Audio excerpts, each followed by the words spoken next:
What Really Happened with your host, Mike Rivero. The history the government hopes you never learn. Here is your host, Michael Rivero. And aloha, America. Welcome to our show today. It is Monday, and let me scroll on up here, April 15th, 2019. And this, of course, is the real April Fool's Day, because this is the day when Americans foolishly give a huge amount of their money to the government, which doesn't spend it back on the American people, but spends it on war and bombs and Israel and propping up the banking system and just having a good old time for themselves. And so, yeah, this is the real April Fool's Day. All right, we've got a lot to talk about. There's a lot going on right now, and let's get on into it. The phone lines are open, 800-313-9443. Mike is in our control room. And obviously, the big news right now is that the historic Notre Dame Cathedral in Paris is burning.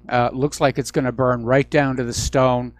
And it's a huge loss. The fire apparently trying to salvage the artwork and the relics before they burn.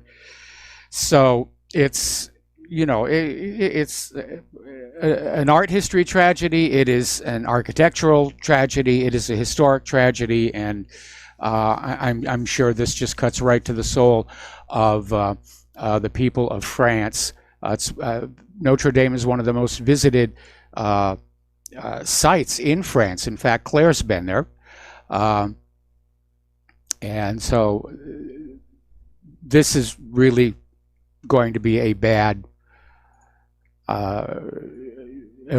day to remember here. Now, there had been some recent arsons of Catholic churches around France, but as of right now, the authorities are saying this definitely was just an accident caused by something that the people who were doing the renovations, they did wrong. Boy, I'd hate to be the super on that job. So at this point, it does not appear that there was foul play here. But apparently the fire started, they're saying, just 5 or 6 minutes after the cathedral had closed for the day. And they're still showing the video of it. The spire, which was on the top, has collapsed. And yeah, it's a very sorry day for the people of France here. Today is also the 107th anniversary of the sinking of RMS Titanic. RMS, of course, meaning Royal Mail Ship, a ship that is authorized to carry the British postal transatlantic traffic, and didn't even complete its maiden voyage. Hit that iceberg, glancing blow, ripped open the side, sank 2.5 hours later. 107 years ago today. All right, let's get into the new news here. Let's see. Apparently, there is concern, and this is over at ABC News, that Donald Trump and his administration are laying the legal groundwork for a military action against Iran. Now, I'm not sure what they mean by legal groundwork. I mean, in theory, Congress has to declare war against Iran. But it may be that Trump is just going to exert some kind of executive order and say, oh my goodness, national emergency, I have to go without the Congress. We've had a lot of presidents do that lately. But as a reminder, technically, only Congress can declare war. That was something the founding fathers put in there to basically keep presidents from just arbitrarily saying, yes, I'm the president now, we're going to go off to war against wherever we're going off to war against. I think it was a really, really good idea. And I know there has been talk in Congress of trying to reassert congressional authority over war making, and I think that would be a good idea. So we'll see what's happening. But apparently, people who are familiar with the situation are saying that this apparently is part of an effort to bend reality with and provide legal justification for armed conflict with Iran. Now, Secretary of State Mike Pompeo announced the Trump administration would designate a branch of Iran's military as a foreign terrorist organization. That, of course, happened last week. And saying the Trump administration is simply recognizing a basic reality. Well, I suppose if you're on the receiving end of being invaded, you're going to be pretty much terrorized here. But again, it's rather ludicrous to have declared the Iranian Republic's Guard Corps a terrorist organization. Clearly, they are state actors. They wear uniforms, they have a chain of command. But apparently, that's the first step where they're going to say, oh, Iran supports terror. And yeah, maybe that's the reason they did it. To say Iran is supporting terror and therefore we have to go to war against them. Okay, we're going to do a shout out now to our on-air affiliates who are just now rejoining our network. And in addition to licking their chops over Iran, it does look like there's serious consideration for a military intervention in Venezuela, apparently back on the 10th. The Washington, D.C. based think tank, the Center for Strategic and International Studies, hosted this private roundtable on assessing the use of military force in Venezuela. And a list of attendees was made public. And among the roughly 40 people invited to the off-the-record event to discuss potential U.S. military action against Caracas were some of the most influential policy advisors on President Donald Trump's Venezuela agenda. They included current and former State Department, National Intelligence Council, National Security Council officials, along with Admiral Kurt Tidd, who was recently in command of U.S. Southcom. So, senior officials from the Colombian and Brazilian embassies, as well as top D.C. representatives from Venezuela, coup leader Juan Guaido, also participated in the meeting. So it looks like they really are going to do it, and it's a bad move. It's going to turn into another Venezuela.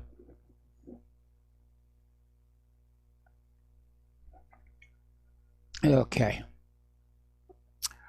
Canada is hopping onto the Get Venezuela bandwagon, if you will. They have sanctioned 43 Venezuelan officials, people close to Maduro. And earlier, Canada became one of the first countries to join the United States in recognizing self-proclaimed interim President Juan Guaido as Venezuela's legitimate leader, with Caracas and its allies slamming Guaido's actions as an attempted foreign-backed coup d'etat, which that's exactly what it is. So Global Affairs Canada has announced they're imposing additional sanctions against the Maduro regime, targeting over 36 officials and others close to the Venezuelan president. Over in Syria, refugees are finally being allowed to leave the Rukban camp, and they're coming out with a rather unsettling story saying that U.S. occupation forces were starving the camp residents. And maybe that's why they didn't want to let the people go, because they didn't want that to get on out there. But apparently these tens of thousands of displaced citizens who have been trapped for years in the Rukban camp by U.S. occupation forces. And Santa said that tens of displaced families, most of them children, women, and elderly, arrived Saturday noon at Jigam corridor on board trucks and tractors. So this is not the first time the U.S. has been criticized for their treatment of refugees. The UN basically said conditions at Rukban camp were a throwback to the Stone Age. So another black eye for the United States here. Story coming out of Fox News, no less. Concern is growing in Washington, D.C. about the new chill in U.S.-Russian relations and the concern that Washington, D.C. and Moscow could literally stumble into an armed confrontation that by mistake or miscalculation could lead to nuclear war. Yes, it's a very real concern. And don't forget, Paul Craig Roberts says there are people in Washington, D.C. actually talking about, let's just go ahead and do a first strike, a preemptive first strike. That's their thinking. But American and European analysts and current and former U.S. military officers say the nuclear superpowers need to talk more. A foundational arms control agreement is being abandoned, and the last major limitation on strategic nuclear weapons could go away in less than 2 years. Unlike the Cold War, when generations lived under the threat of a nuclear Armageddon, the two militaries are barely on speaking terms. During the Cold War, we understood each other's signals. We talked. That's why they set up the hotline, the red phone. And General Curtis Scaparrotti, who's about to retire, said, I'm concerned that we don't understand the Russians as well today. I don't think they do either. I don't think our leadership wants to understand Russia. I don't think Pompeo and Bolton are interested. They're just feeling their power. Their egos are getting the better of them, and they're just out there saying, yes, let's get some wars going. Okay. Over in London, the Ukrainian ambassador's car was attacked by another car, rammed into it twice, and the suspect then drove toward police officers who opened fire and discharged a taser. The man's been taken to the hospital, even though he was uninjured. But the ambassador, Natalia Galabarenko, apparently is also uninjured, but a little bit flustered. Israel has launched overnight airstrikes on Syria, just days after Netanyahu won, and I use that term loosely, his election. And by the way, there's already indicators of massive election fraud, voting precincts where there were more votes than voters. I think in one spectacular case was something like 160% voter turnout. We know that Arab votes were being suppressed with the use of video cameras. It was a crooked election. It was a rigged election, and Netanyahu basically stole it, and still only managed to win by 1 seat in the Knesset. Just 1 seat. So anyway, Israel launched overnight airstrikes on Syria, and they've hit a number of sites near the Masyaf National Hospital. And apparently Israel was justifying the airstrikes, saying they're targeting Iranian targets in Homs. But in the aftermath of the airstrikes, the only thing that was destroyed of a military nature was a Syrian missile launcher, the Zelzal 2, which is an unguided long-range artillery rocket, and it's manufactured by Syria based on a design from Iran. Israel is accusing Iran and Syria of upgrading these rockets with guidance systems, thus converting them into precision-guided rockets, which I guess is forbidden by some treaty somewhere. Or it just makes Israel upset. A court in Israel has ordered demolition of Palestinian homes because they were allegedly built in an area called the Peace Forest, but it has given settlers permission to build there. This is from Haaretz. Again, the courts turned down an appeal against the demolition order. The usual excuse, the Palestinians don't have Israeli building permits. And those are impossible to get. So, anyway. Israel has withdrawn the military forces it had deployed around the Gaza Strip. They've pulled them back here, and said the decision was made after a military evaluation of the current situation in Gaza was carried out. The forces will now return to their bases and resume training to be ready for any emergency. So Israel had deployed reinforcements along the Gaza-Israel buffer zone ahead of the one-year anniversary of the Palestinian Great March of Return, which was due to take place on March 30th. So that's gone back here.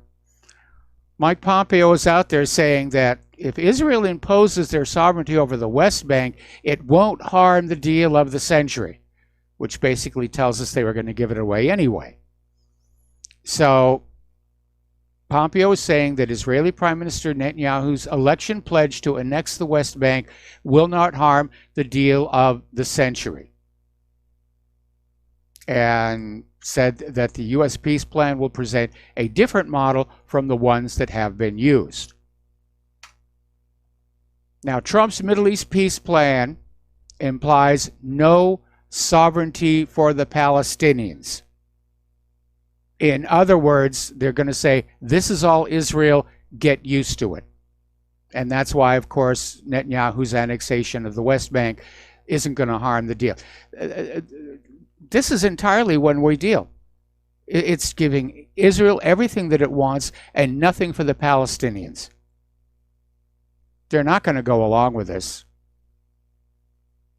They're not going to go along with this. Now, apparently, the U.S. ambassador to Israel, David Friedman, has announced that his country understands Israel needs to have dominant security control in the West Bank as part of any peace agreement reached with the Palestinians.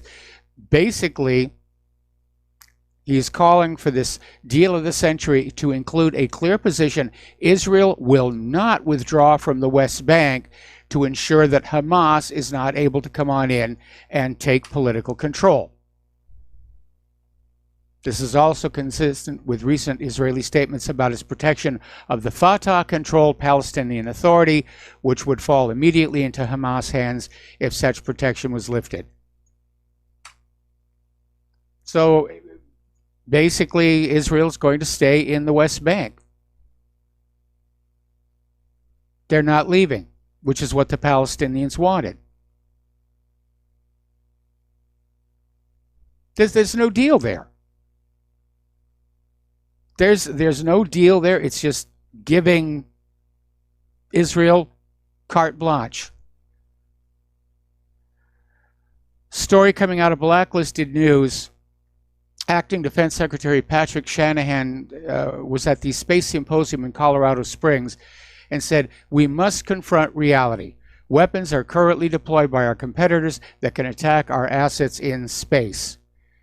Shanahan said the U.S. military is not moving fast enough to stay ahead of its rivals, China and Russia, in the space race. He warned that both countries have already acquired weapon technologies with the intent to strike American spy satellites in the event of conflict. Well, you know, the United States has been developing anti-satellite weapons for quite some time. And so I don't know where he thinks we need to go. And I mean, this goes all the way back to Reagan's Strategic Defense Initiative, developing satellite interceptors, smart rocks, what have you. It's just a beg for more money. It's just a beg for more money. They want to have more toys. Alrighty, let's see. He went on to basically say the PLA, the Chinese People's Liberation Army, is deploying directed energy weapons. We expect them to field a ground-based laser system aimed at low Earth orbit sensors, space sensors, by next year. They are also prepared to use cyber attacks against our space systems and have deployed an operational ground-based ASAT, anti-satellite missile system. Well, I wonder how the Chinese solved the thermal blooming problem, or if they've solved it. Okay, we're going to take a phone call now from Dustin in New Jersey. Aloha, Dustin. Welcome to the show. What's on your mind? Oh, I'm sorry. We have to take a break for commercials, then we'll take a call from Dustin. And aloha, America. Welcome back to our show. And now we're going to go to the phones to Dustin in New Jersey. Aloha, Dustin. Welcome to the show. What's on your mind? And Mike, before I talk about Trump, I'm going to put on my tinfoil hat for a second on the Notre Dame Cathedral fire. Yeah. Now, I know they had scaffolding around it because it's old and they're doing work on it. But with a week left to Easter and it being a Catholic cathedral, it's kind of odd. And it wouldn't be that hard to set the fire on it, right? So, and with all the immigrants they're bringing in over there, the France is bringing in a lot of head choppers. There has been a wave of arson attacks against Catholic churches all across France in recent months here, and I did mention that when I talked about the story. But as of right now, the authorities are saying this appears to have been basically a pure accident. And apparently the fire started just 6 minutes after they closed the cathedral to the public for the day. It's just crazy what's going on in the West. It's like, that's an image of the West going up in flames, basically. That's how I look at it. It's like the decline of the Western civilization type of thing. But Mike, on Trump, they got to rename his book, The Art of the Steal. Mike, I want people who voted for Trump like I did, but who still support this dude to call in because, like, he's not doing anything and he's not going to do anything for the Palestinians, okay? Nope. He's not. There's no infrastructure that's going to be done. There's no wall going to be built. The wars are continuing. It's just nothing. There's nothing here. It's more of the same. Yes. And it just, Mike, it just aggravates me. I'm like, every day I hope, I'm like, this dude is pulling a foolie on all of them. I keep telling that to myself. He's fooling them all, and he's going to have this 4D chess like with Julian Assange, and he's going to use Julian Assange and have come out with Seth Rich was behind the leak of the DNC. But I don't see it happening. I just don't see it happening, and I just get so frustrated. Like, what are we going to do? Like, what? How can this crap continue the way we're going? I mean, I don't like, even with the economy, it's not good in the whole Western universe because it's just been propped up with all the money printing. And if it was all good, you wouldn't have to manipulate the interest rates and all that. I just don't know where it's going. It just pisses me off, basically. Yeah, Mike, I was going to say, it's clear that the United States ship of state, if you will, is sailing without a rudder. Nobody's at the helm, and it's heading for the rocks. I mean, this kind of crap dooms societies, and to go along with it dooms your society. And Mike, I don't watch The View or The Five or any of those other freedom of speech and freedom of press. And Meghan McCain tells her, she goes, that's just all propaganda. It's all of them, Mike. Yep. The McCains, it doesn't matter if it's the daughter, the son, they're all part of the same tribal group. They don't care about freedom of speech. They don't care about the borders. John McCain didn't care about the borders in Arizona, right? Yep. It's just the same people and their family members. No, it's all about maintaining power, maintaining control, maintaining their wealth. On Fox News, when they had, what's that guy? He does the nightly show. He was like the son of whatever, but he had Rich Lowry on, of the National Review. Yeah. He said the same as all of them about Julian Assange, along with that Nadine woman who was in the leaked emails.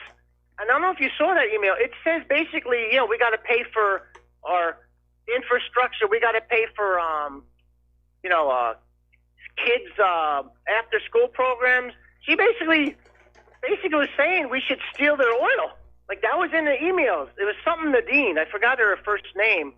But Rich Lowry of the National Review agreed with her, so they're all on the same side, and it's not on our side.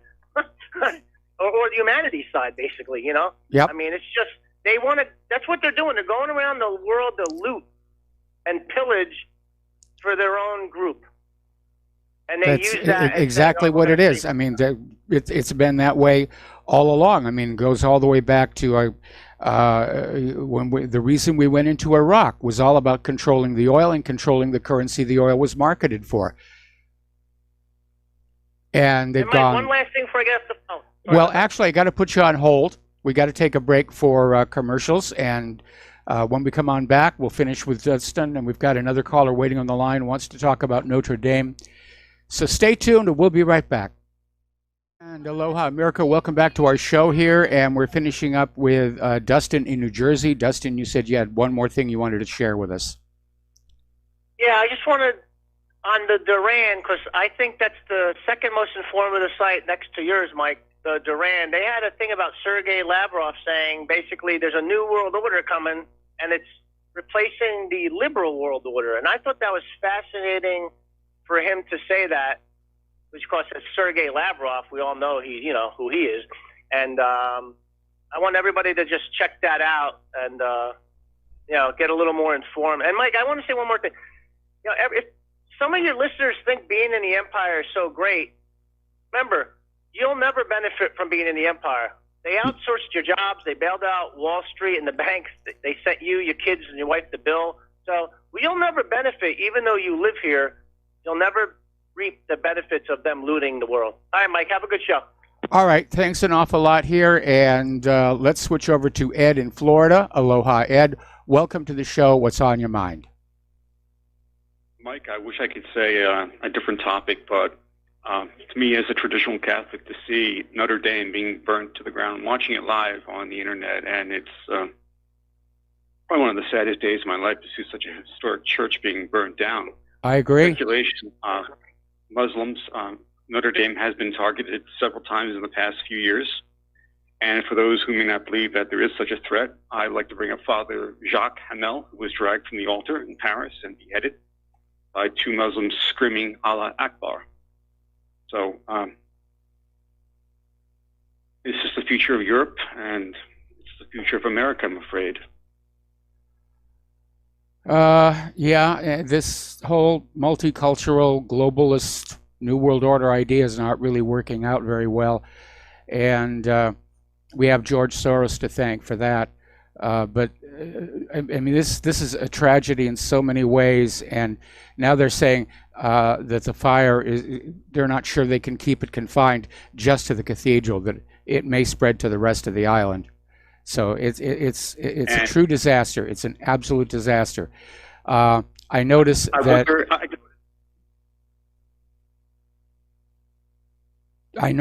the shall we say celebrity clergy are already out there giving interviews. They've got Cardinal Dolan on Fox News, basically saying what we're all saying. It's a tragedy, and it's a great loss to history. I'm hoping that they were able to rescue the artwork and the relics, but it's going to burn right down to the stone. That's what's happening right now. Timbers are burning. There's nothing left. Nothing. Glass, anyone would know with any kind of murals or anything, they just pop out. They burn. They pop. They're gone. Yeah. They melt. Lead. They used lead to make those back in the 1120s or 1100s when they first started. It's burned to the ground. And I just wonder if our illustrious president is going to come out and denounce this as a hate crime. As quick as he was the shootings. Again, the authorities are saying this appears to have just been an accident sparked by the renovations work, and they're not saying that this was deliberate arson, at least not yet. I don't think not yet. And the chances are, if it is, Mike, they'll never say so because I'm sure it will infuriate a lot of Europeans. I think, if anything, this will be just another conspiracy theory years to come. Did it burn down by a Muslim, or was it burned down by renovation work? We'll never really know the truth. But well, I think the fact that the fire started way up on the tip of the roof where the work was being done, I think is a reason to say that it was sparked by the workers, Maybe, it was the end of the day, they put something down, afraid wire's all it's going to take. It's a horrible, horrible tragedy. But see, if somebody did do this deliberately, it is going to have a backlash. And the authorities are not going to be able to keep it under wraps, because whoever did do it is just going to get on out there and say, look, we were responsible for this. We're these non-state actors, and we're responsible for this. And I hope that's not going to happen, because I don't want to see Europe descend into literally Christians against Muslim civil war, because I think that would suit somebody's agenda just fine, but it would not be very healthy for the European people. Anyway, thank you for the phone call. We're going to let you. Yeah, we're going to let you go. Thank you very much for the phone call. Yeah, it is a tragedy. There's just no two ways about it. I mean, not just a Catholic cathedral. This thing is a cultural icon of Europe. We've all grown up knowing about Notre Dame Cathedral. I mean, they've made movies there. It's a shame. It is a real shame. So the firefighters are still trying to put it out. The politicians are starting to make speeches. So are the clergy. And I hope the stonework holds up, because then they can renovate and rebuild the interior, which they were doing anyway.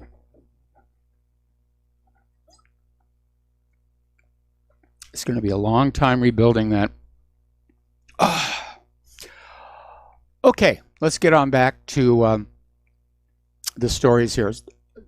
Story in the Daily Mail, a national crisis. And they're talking about the epidemic of veteran suicides taking place here in the United States. And they had 3 military veterans committed suicide within 5 days of one another at VA facilities in Georgia and Texas. 29-year-old Gary Presley was discovered inside a car, found with a gunshot wound to his chest. It is a national disgrace how the VA treats our returning veterans.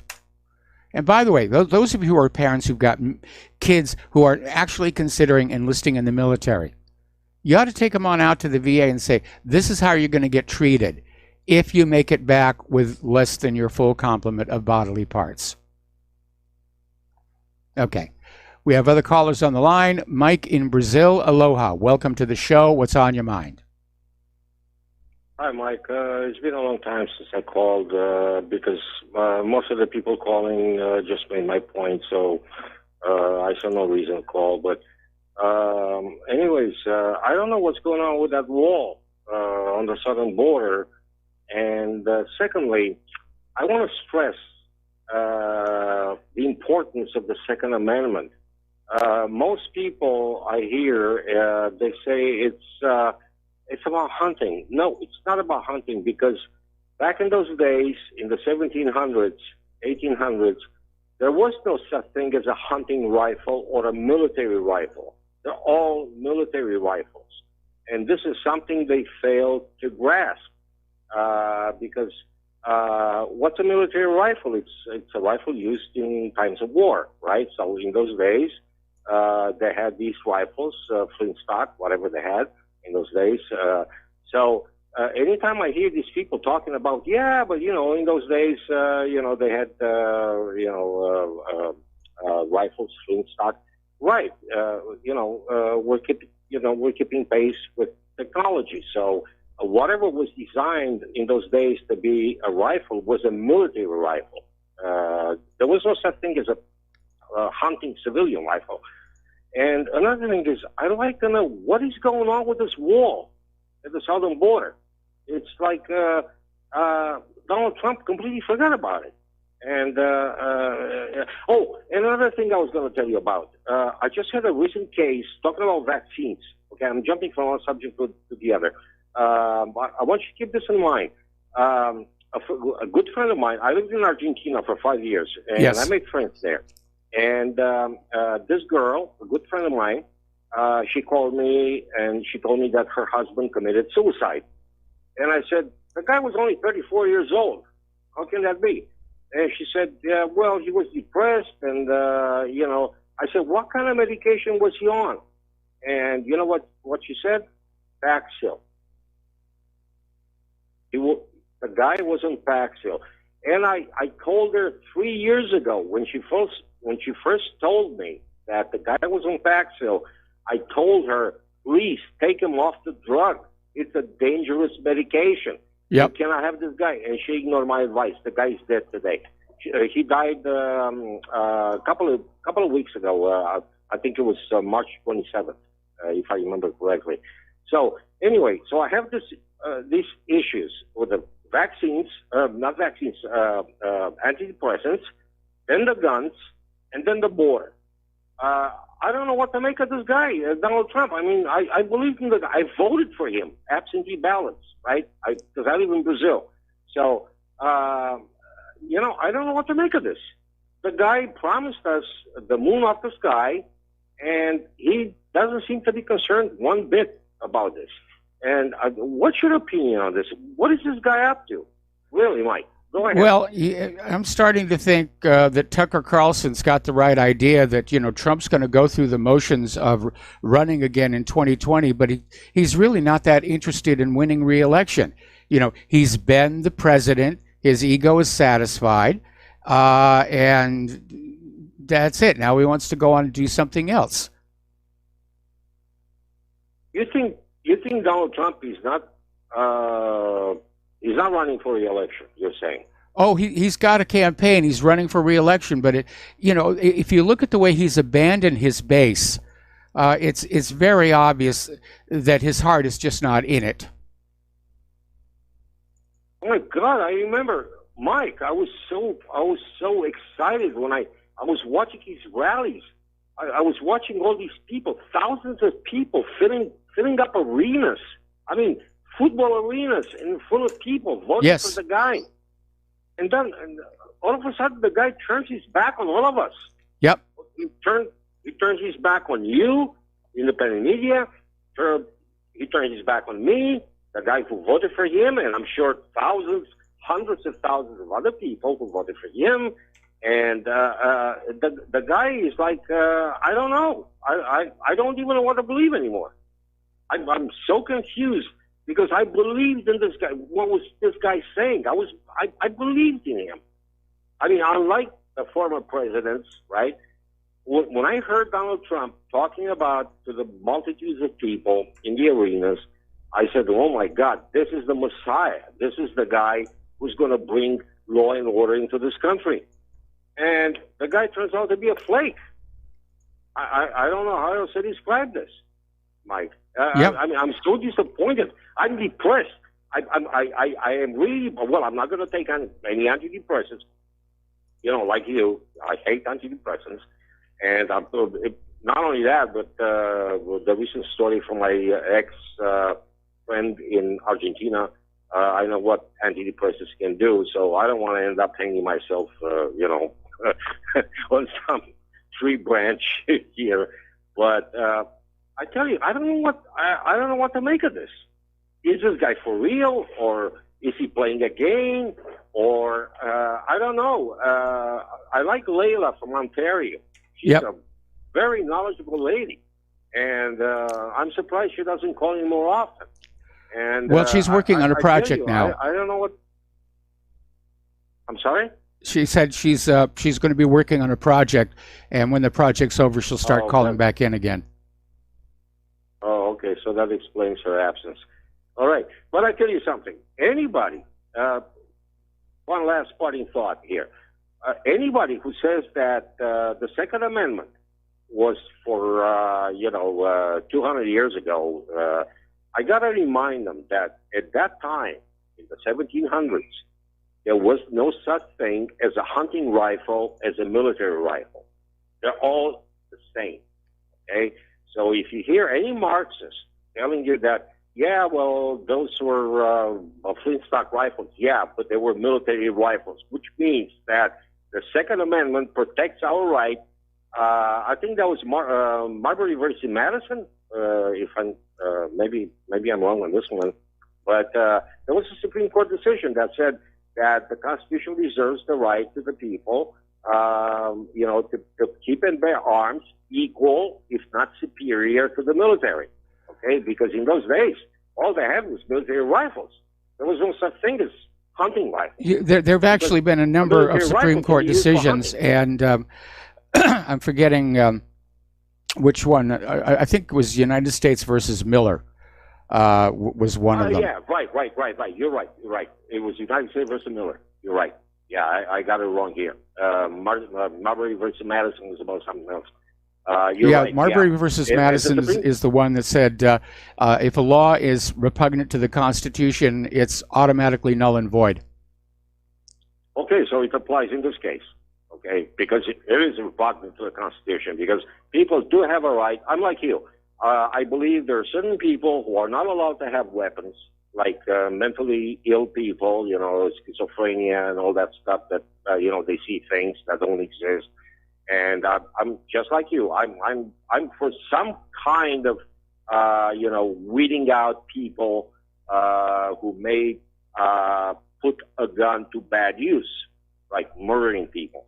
And but the fact still remains. The Second Amendment confers the right to the people to keep and bear arms equal, if not superior, to the military. Or at least the street criminals. Was the whole point. Yeah, well, criminals, it depends what you call a criminal, because you have a lot of political prisoners, Mike, in the United States. Think about all No, those, but I'm saying, common sense says that law-abiding citizens should have access to weapons equal, if not superior, to those in the hands of the criminals. And the criminals are out there, with a lot of very powerful stuff. That's right. You're not going to get any argument from me on that one. I agree with you perfectly, 100%. The thing is that these people are like they want to confiscate everything. Look at New Zealand. What happened there? Yep. It's obviously a stage event. You don't have to be knowledgeable in false flag operations. All you have to do is just look at the details, what happened, and the fact that they banned the video. What were they afraid of? Yeah, definitely. Okay, Mike, got to let you go. Got to take a break for commercials. Okay, we have other callers waiting on the line, okay. And we'll be right back. And aloha, America. Welcome back to our show. Let's get some of these phone calls out of the way. Keith Rogers. Aloha, Keith. Welcome to the show. What's on your mind? Well, good evening or afternoon. Well, it's evening here. So anyway, good afternoon there, Mike. I want to clear up a few things here because, me and my show, I get tired of this constant victimhood.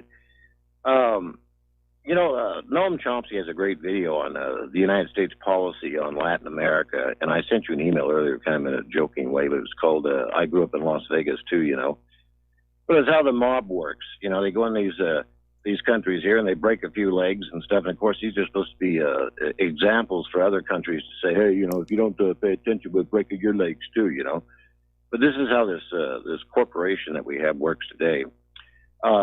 The same with Donald Trump. You can go over to YouTube and watch the video. Zionist Jews admit that mass immigration is number one on their agenda, as well as Israeli arms sales to Honduras, all this stuff like that, Yes. And then, of course, Trump caves in on the immigration, saying, well, corporations need the immigrants like that, as he admits in the same breath that 95 million Americans are out of a job.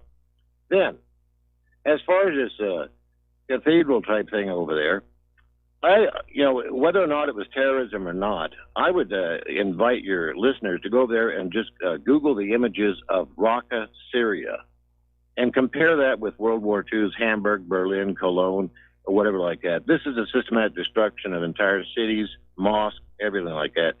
And then on Richie Allen's show today, he highlighted that 30 years ago was that stadium disaster over there, to where all those people got trampled and stuff like that, yes. 70 or 90 or something like that. Anyway, the state finally admitted that they were behind it and that all the police were Masons and stuff. They were protecting each other and stuff like that. But anyway, he had a caller on there and was talking about some stupid sports player. God, I hate sports.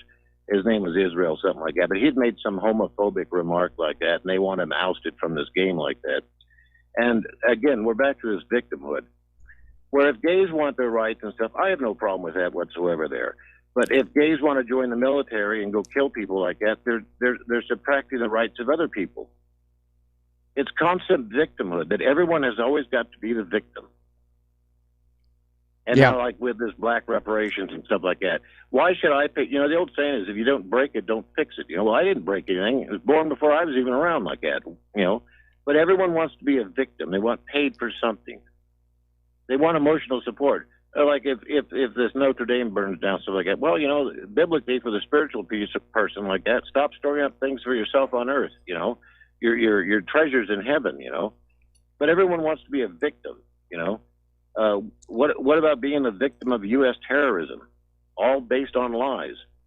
Anyway, you're on the short end of your hour here, so I just like call in and give you my 2 cents. But best you and Claire, okay? All right. Well, thanks an awful lot here, and we're going to let you go, Keith, and let's start with Tony in Puerto Rico. But Tony, I'm going to have to take you through station identification. What's on your mind? Hi, Mike. I'm glad you're feeling better and you're looking better. Listen, Mike, I have a couple of questions. Yes. Actually, there are 3 questions.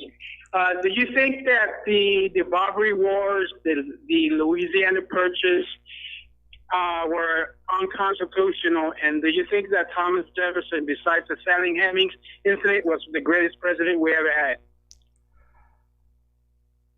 Okay, well, I'm hearing the music, so let's take a break here for station identification, and we'll come back and we'll go through that all over again. Okay, Tony? Thank you. Okay, I'll wait. All right, we'll be right back. Aloha, America. Welcome back to our show, and we're talking with Tony in Puerto Rico. And Tony, you had asked if I thought, well, you started with the Louisiana Purchase and then the Barbary Wars, and then basically came on back and asked if I thought Thomas Jefferson was our greatest president. Am I correct? Tony, are you there? Okay, I guess we lost Tony. Hello. There you are. Okay. Hello, I'm here. Okay, good. Yeah. Yeah. Listen, I have a 3-part question. Yeah. Do you think the Barbary Wars, the Louisiana Purchase, were unconstitutional? And do you think, besides the Sally Hemings incident, Thomas Jefferson was the greatest president we ever had? I think the Louisiana Purchase is in kind of a gray area. And for that reason, I think, you know, most members of Congress wanted to go along with it. It was a lot of money for the time, but it did open up a lot of new territory for the nation, and you know, basically more than doubled its size here. As far as the greatest president, that's a tough one. Thomas Jefferson was a great man. There's no question about that. He created a brilliant system of self-government, which we have unfortunately lost. But I would have to say that I would hold Andrew Jackson above Thomas Jefferson in esteem as president, because it was Andrew Jackson who was able to shut down the first bank of the United States. Okay, thank you, Mike. All right, thank you, and we're going to switch over to... I'm fine. I believe that was the first bank, was the first attempt from the Redcoats to come in, and Andrew Jackson took out their second attempt. I believe the way that came down, I'm not sure, would stand corrected, but either way, they were out until the cutthroat and Wilson came in and then apologized later. Wasn't that cute when he apologized after he'd already sold us down the river? Yep. But Michael, here's the way I look at it, is that I'm ex-military. They trained me, and I'm sitting here right now at 65, and I'm looking at all the things that happened in this country. I'm wondering, you know, I'm not wondering any longer of what I was doing there on the wrong side of the Dang River in Cambodia. You know, what was I doing there? Why? And so, from all the things that they trained us, I've just decided to. It's time to. I guess the term now is reverse engineer. And so the only way that this thing can be taken down from within. We all know they exist. But all the listeners and your 3 or 4 callers before, if that wasn't a troll, I don't know what is. I mean, because trolls will come in, give great accolades toward the current president or whoever's in, and then there's a however but. You know, what you doing now? Well, let me tell you something. If you hadn't been in the military before, or you're fighting a very complex corporate battle, which that's all this is, a corporate battle, you're not going to tell anybody what you're doing, for God's sake, especially when you got rats in your own woodpile. So Trump is, in my opinion, if he doesn't take down the Federal Reserve or address it and get it under control, we've got smart enough people here that can figure out our damn budget.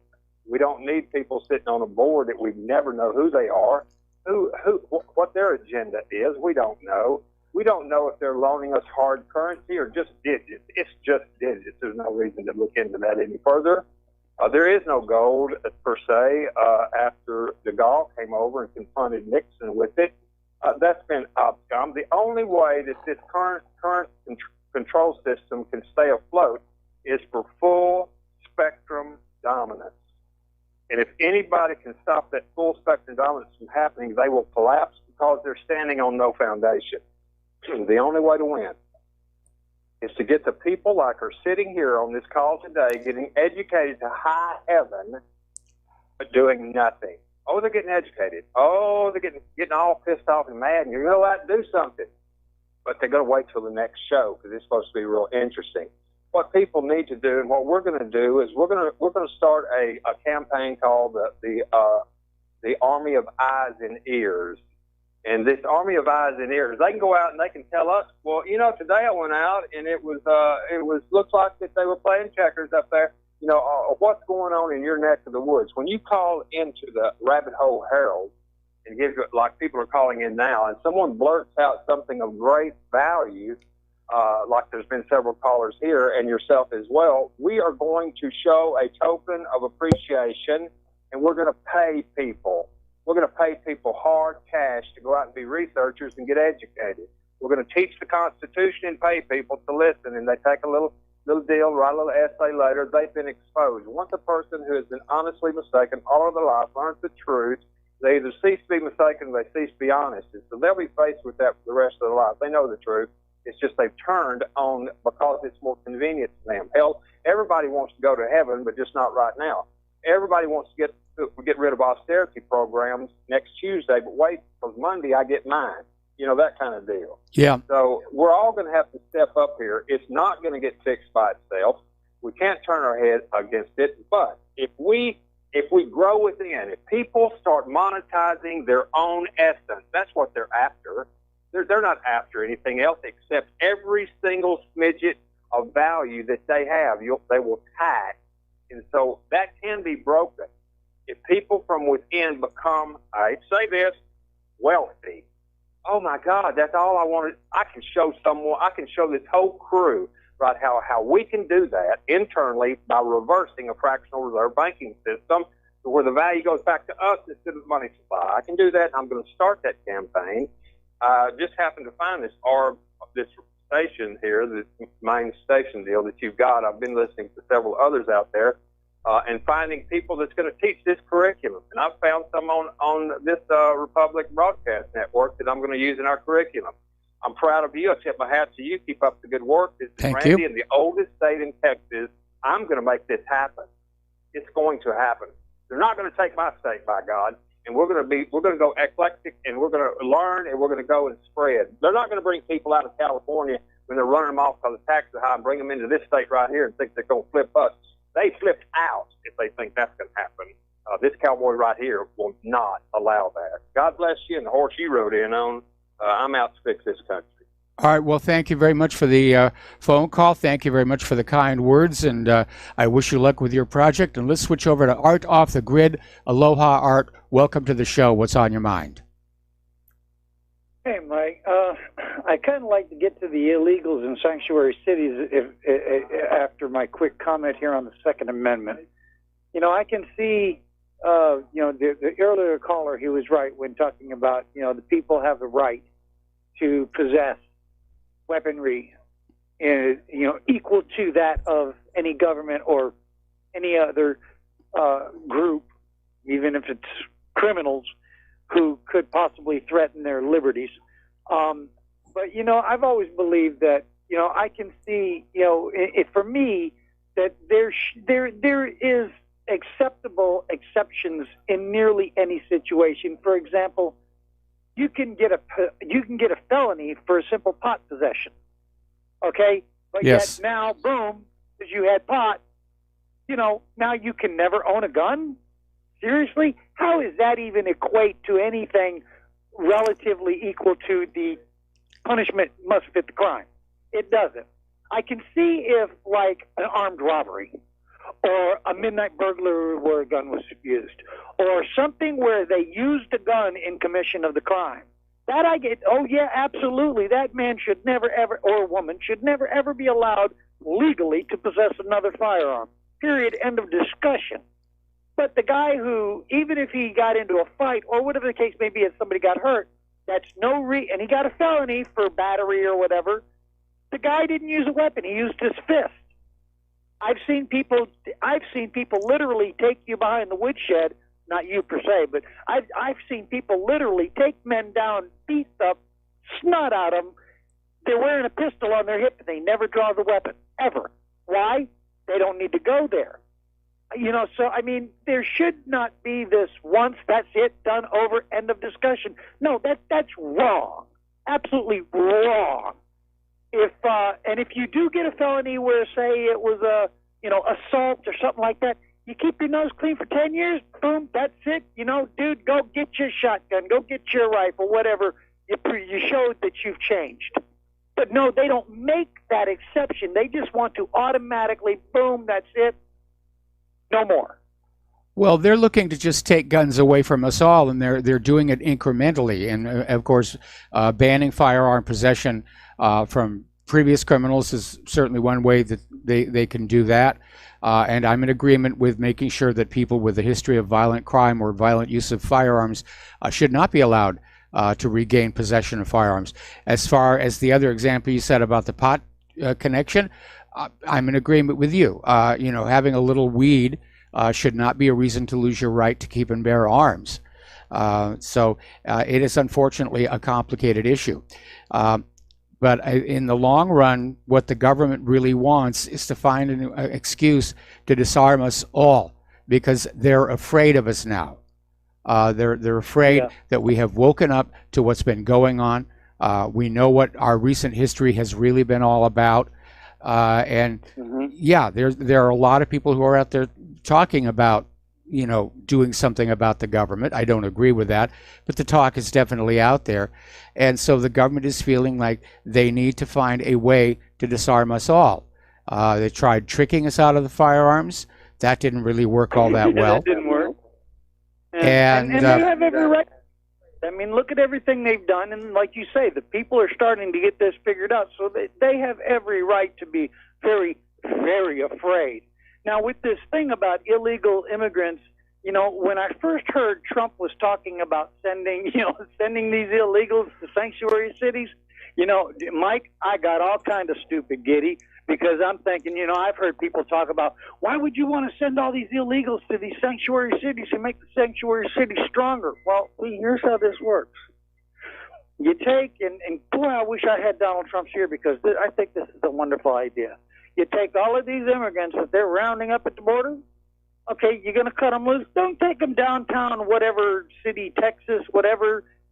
Take them put them on buses. Dude, I will gladly forfeit 1 month's pay for as many bus tickets as I can afford to buy to such cities as San Francisco and Chicago and all of these others. I will buy a bunch of bus tickets to ship these folks there, with the understanding you don't get off this bus until it gets to its destination. And then you tell these sanctuary cities, okay, you want to come out, you want to make comments like, and I've heard, people in Congress talking about the right could learn from us. Okay, fine. Let you show us how this works. We're going to send all of these people to your city. You think it's a great thing to have this open door policy and no borders and what? Oh, and by the way, Nancy, your wall's got to come down, because remember, walls don't work. Okay, so Miss Pelosi, your wall got to come down. You got a big yard. How many tents you think you can put in there? Okay, now we got it rocking and rolling. You show us how this works. But understand this, you don't get not one penny of federal funding to take care of these folks, because remember, you're the compassionate ones. You're the humane ones. You're the ones with the open hearts and the open door policies.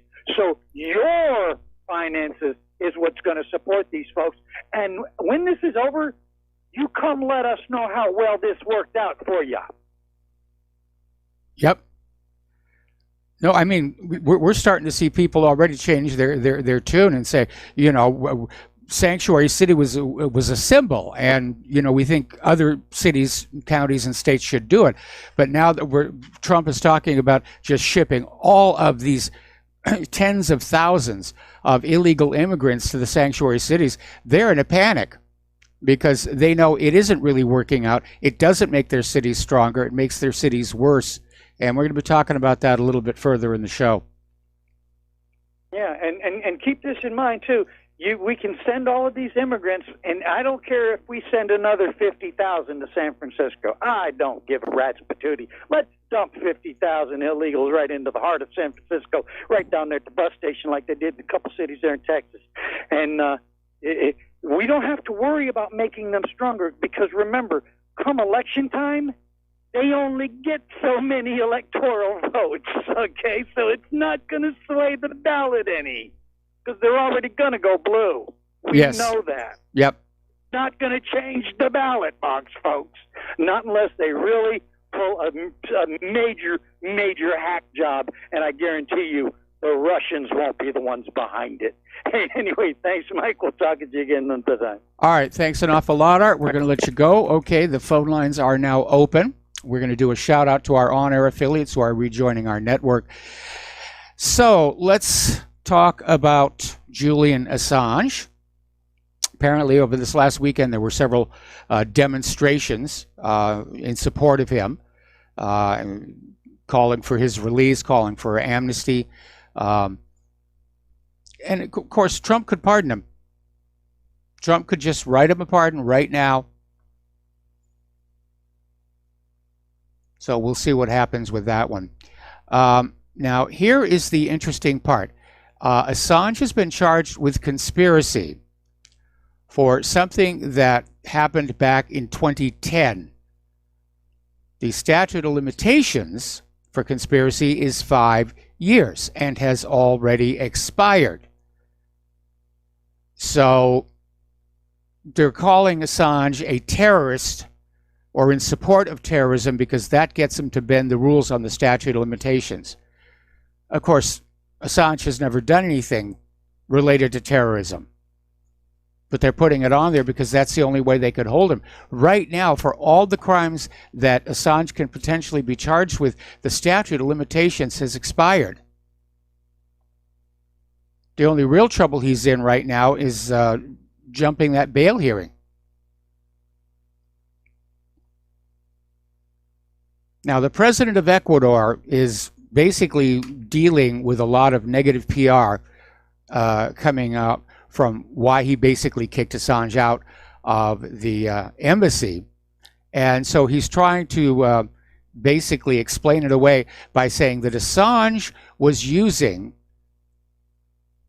the Ecuadorian embassy in London as a spying center. And Lenin Moreno, in an interview with The Guardian, said, we can't allow our facilities to be used for that kind of stuff. So that's how he's trying to save face.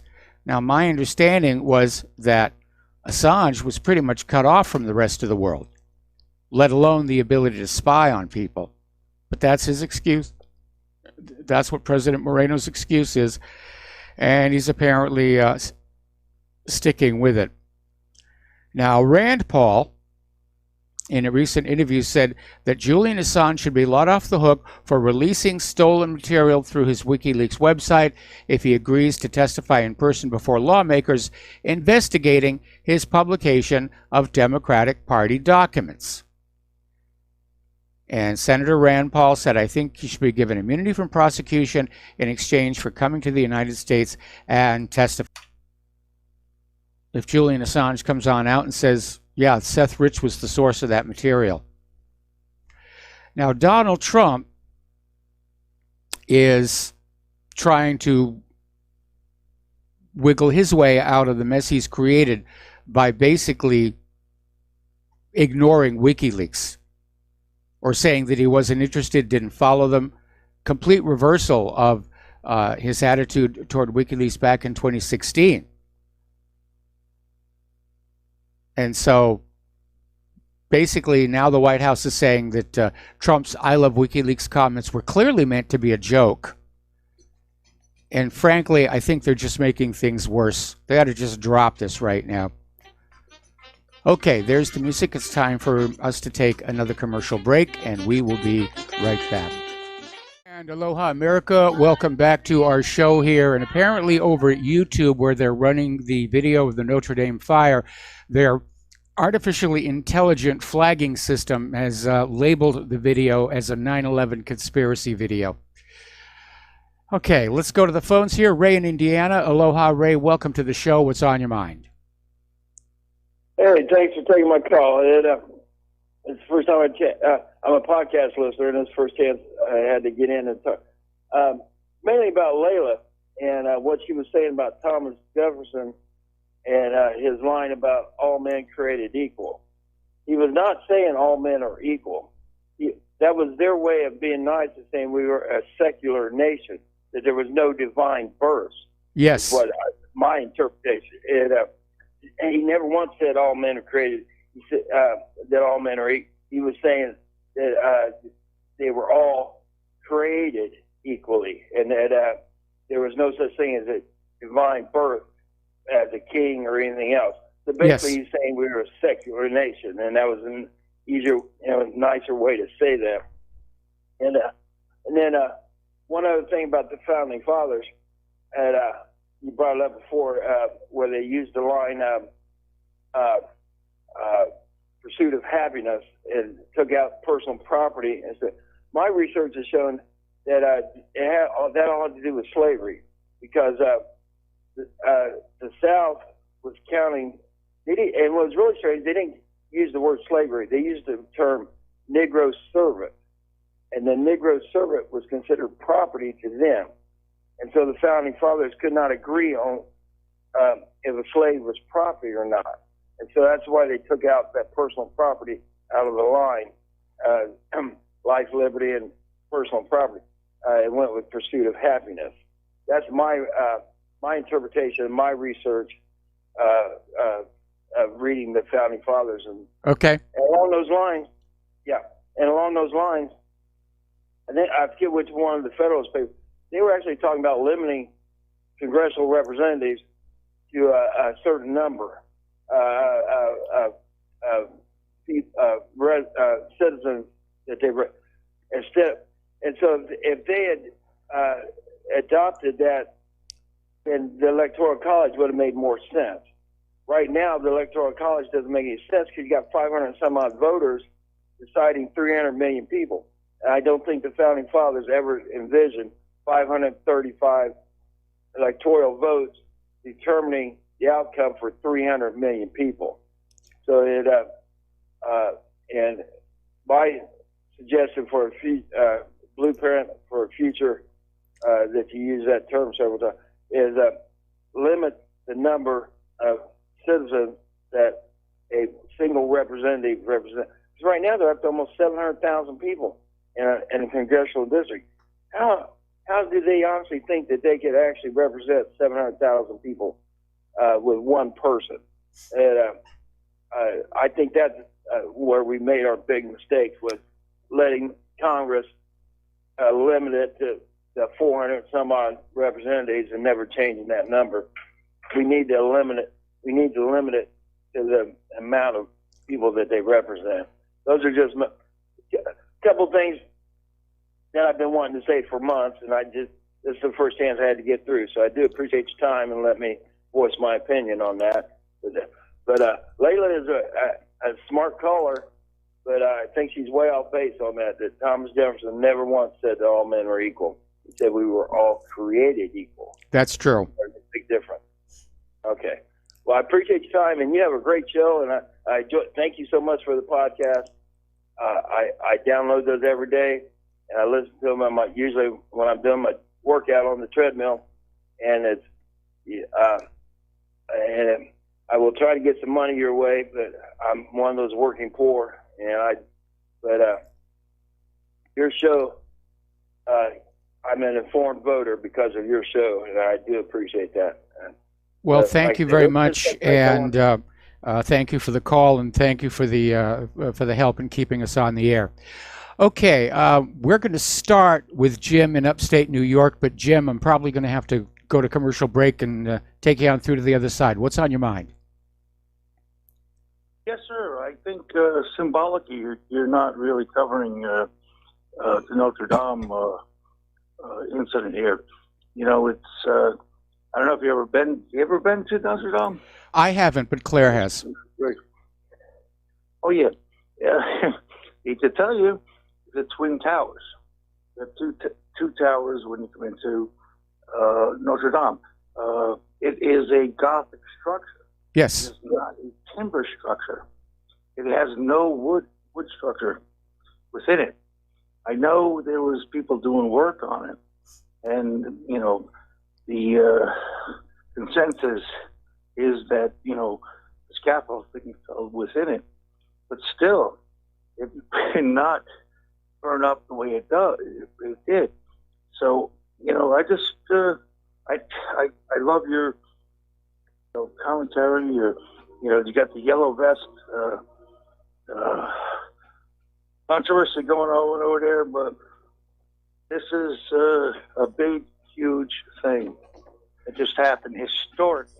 Yeah, it's an historic event to an historic structure. Jim, we got to take a break for commercials, okay? We'll be right back. And aloha, America. Welcome back to the show here. Is Jim still on the line? Jimmy, you there? Yes, sir. Yes, sir. One thing I got to tell you about Notre Dame, it survived the French Revolution. Yes. This has been a structure that's been around, a couple thousand years. It's symbolic. I think you ought to give this a second thought. Symbolically, what the hell is going on here? This is a devastating blow to the French Catholic Church, and which has been entrenched historically. Okay. In French society for thousands of years. I think there's something a little bit more nefarious here. That maybe I don't know why people aren't talking more about this. Well, first of all, nobody's come forward to take credit saying we torched the place here. Apparently, the rumors got started by a Time columnist, Christopher Hale, who basically tweeted out that a friend of a friend, a Jesuit who worked in Notre Dame, said the cathedral staff said the fire was intentionally set. Then he retracted that. So that's the only thing that we have out there, and that appears to have been the source of all the rumors that are going on. Now, the good news is the fire's just about out, and it looks like they've saved most of the cathedral, and it was undergoing a renovation anyway, so they're already set up. Basically, it's going to need, obviously, a new roof and a new interior. And but it looks like the stonework is still intact after all those centuries. And of course, the interior was wood paneling and various sundry other things as well. So it looks like they got most of it. They saved most of it, rather. Well, but again, symbolically, I think there was something more to this than it's being said out there. And again, I'm not going into conspiratorial land here or whatever, but they got the Twin Towers coming up. All this illegal migration coming into Europe, and what better way to take the Catholic Church down by burning Notre Dame down? You know what I mean? It's a little too strange for me. That's all. That's the only point I want to get across. Well, fires do happen, and of course. Oh, absolutely, but It's a Gothic. Just hear me out. Hear me out. Okay, would Muslims be so dumb as to burn down Notre Dame, knowing that it would result in a huge backlash against Muslims, many of whom had nothing to do with the fire? That's not by inference. That's by what. Believe me, did I say Muslims aren't out? I did not. But Okay. I'm just saying, this is a Gothic cathedral survived over centuries, and then all of a sudden, this thing's in an inferno. Come on, I mean, it's just a little too weird for me. But again, maybe you don't see the symbolism here, or I see the symbolism. No, I don't know. Maybe Quasimodo dropped his bic. Yeah, okay. So, to make fun of it, it's not very funny. But No, it isn't funny, but on the other hand, I don't think we should be trying reading more into this than without some actual information. And like I said, why did it survive the French Revolution? Yeah, I know it survived the French Revolution. Right, but all of a sudden now there's an inferno there. It's burned out. I'm sorry, sir. I really, really respect you and everything, but I think there's something weird going on here. I really do. But on that note, I'll let you go. All right, thanks an awful lot. We're going to let you go, and let's see. I'm looking at an article now where it looks like the main structure and the towers of the Notre Dame Cathedral have been saved. They've got the fires out, so they're going to be able to rebuild, and that would be a great thing. And of course, this stonework is the part of the cathedral that does go back 800 and I think it's 60 years or 800 odd years, because certainly many of the other parts, like the interior paneling and everything, have been replaced multiple times throughout the years. The big one, of course, is going to be getting the stained glass windows repaired, but I'm sure they'll get it done. And could have been worse. Could have seen the whole thing collapse. And again, this Time columnist Christopher Hale was the one who tweeted out that a Jesuit friend who worked in Notre Dame said the cathedral staff told him the fire was intentionally set. Then he pulled back on it. So we don't know where that came from or whether it was real or not. Okay, let's see. Now then, Valerie Jarrett was a top advisor to former President Barack Obama, and she wrote this book. And it came on out and soared to bestseller status, but oddly enough, it's ranking dismally on Amazon and at Barnes and Noble. So a lot of people were saying, what is going on here? And did somebody pay a company to game the numbers? And apparently this is actually a business. Companies like Result Source will help authors buy their way onto the bestseller list. And the bestseller lists exclude bulk sales, so they work by buying large numbers of books in a way that appears as manual individual sales. In other words, they have people drive all over town and buy the books at the bookstores just one at a time. And they do this during 1 week, which gets the numbers high enough to place on the top 10 during the launch week. But it's just another way of rigging the system, gaming the system. And apparently it costs something like $20,000, $30,000 to do this, plus the cost of the books. And they're thinking that Valerie Jarrett, in fact, did exactly that. So they're all cheaters. They are all cheaters here. Now, Hillary Clinton is out there claiming that Make America Great Again is a white nationalist slogan. And she tweeted out her proclamation along with a link to a Huffington Post story claiming that far-right extremists have adopted Trump's red campaign hat.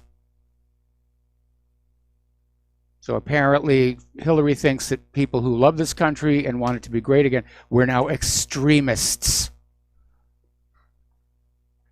You're not willing to be a socialist, you're an extremist. Pete Buttigieg, I hope I'm pronouncing it correctly, has officially announced that he is running for president in 2020. It's getting to be a crowded field out there.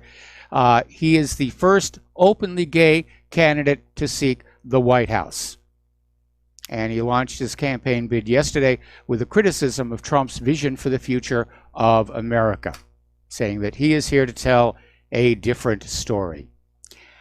Over at Architects and Engineers for 9/11 Truth, they have launched a lawsuit seeking information on the 5 men arrested on 9/11. These were the so-called dancing Israelis. 5 men were pulled over in this white Chevrolet van. They were taken into custody on the afternoon of September 11th. They were held for 71 days and then sent home to Israel. And that was basically the end of it. Now, the FBI had alerted police to be on the lookout for the van, was pulled over in East Rutherford, New Jersey. The van was searched by a bomb-sniffing dog who registered positive for the presence of explosive traces. Samples were taken for testing. The public has never been told whether actual explosive residues were found. So these guys all got to go back home to Israel, where they were interviewed on TV and treated like heroes, and and basically said that their job was to document the event, meaning 9/11, which means they knew it was going to happen before it happened. That's what alerted people who saw them set up with their camcorder, is that they were set up before the first plane hit. By the way, that video they shot, still classified. Because obviously, if it shows that first plane impacting the towers, then they had to have advanced knowledge.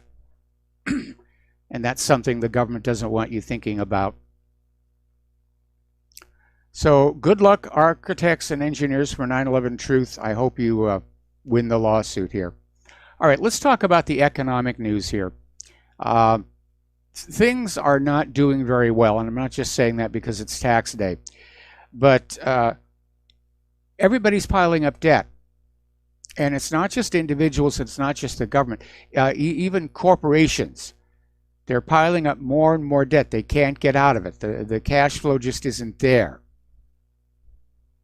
And it's becoming a major problem.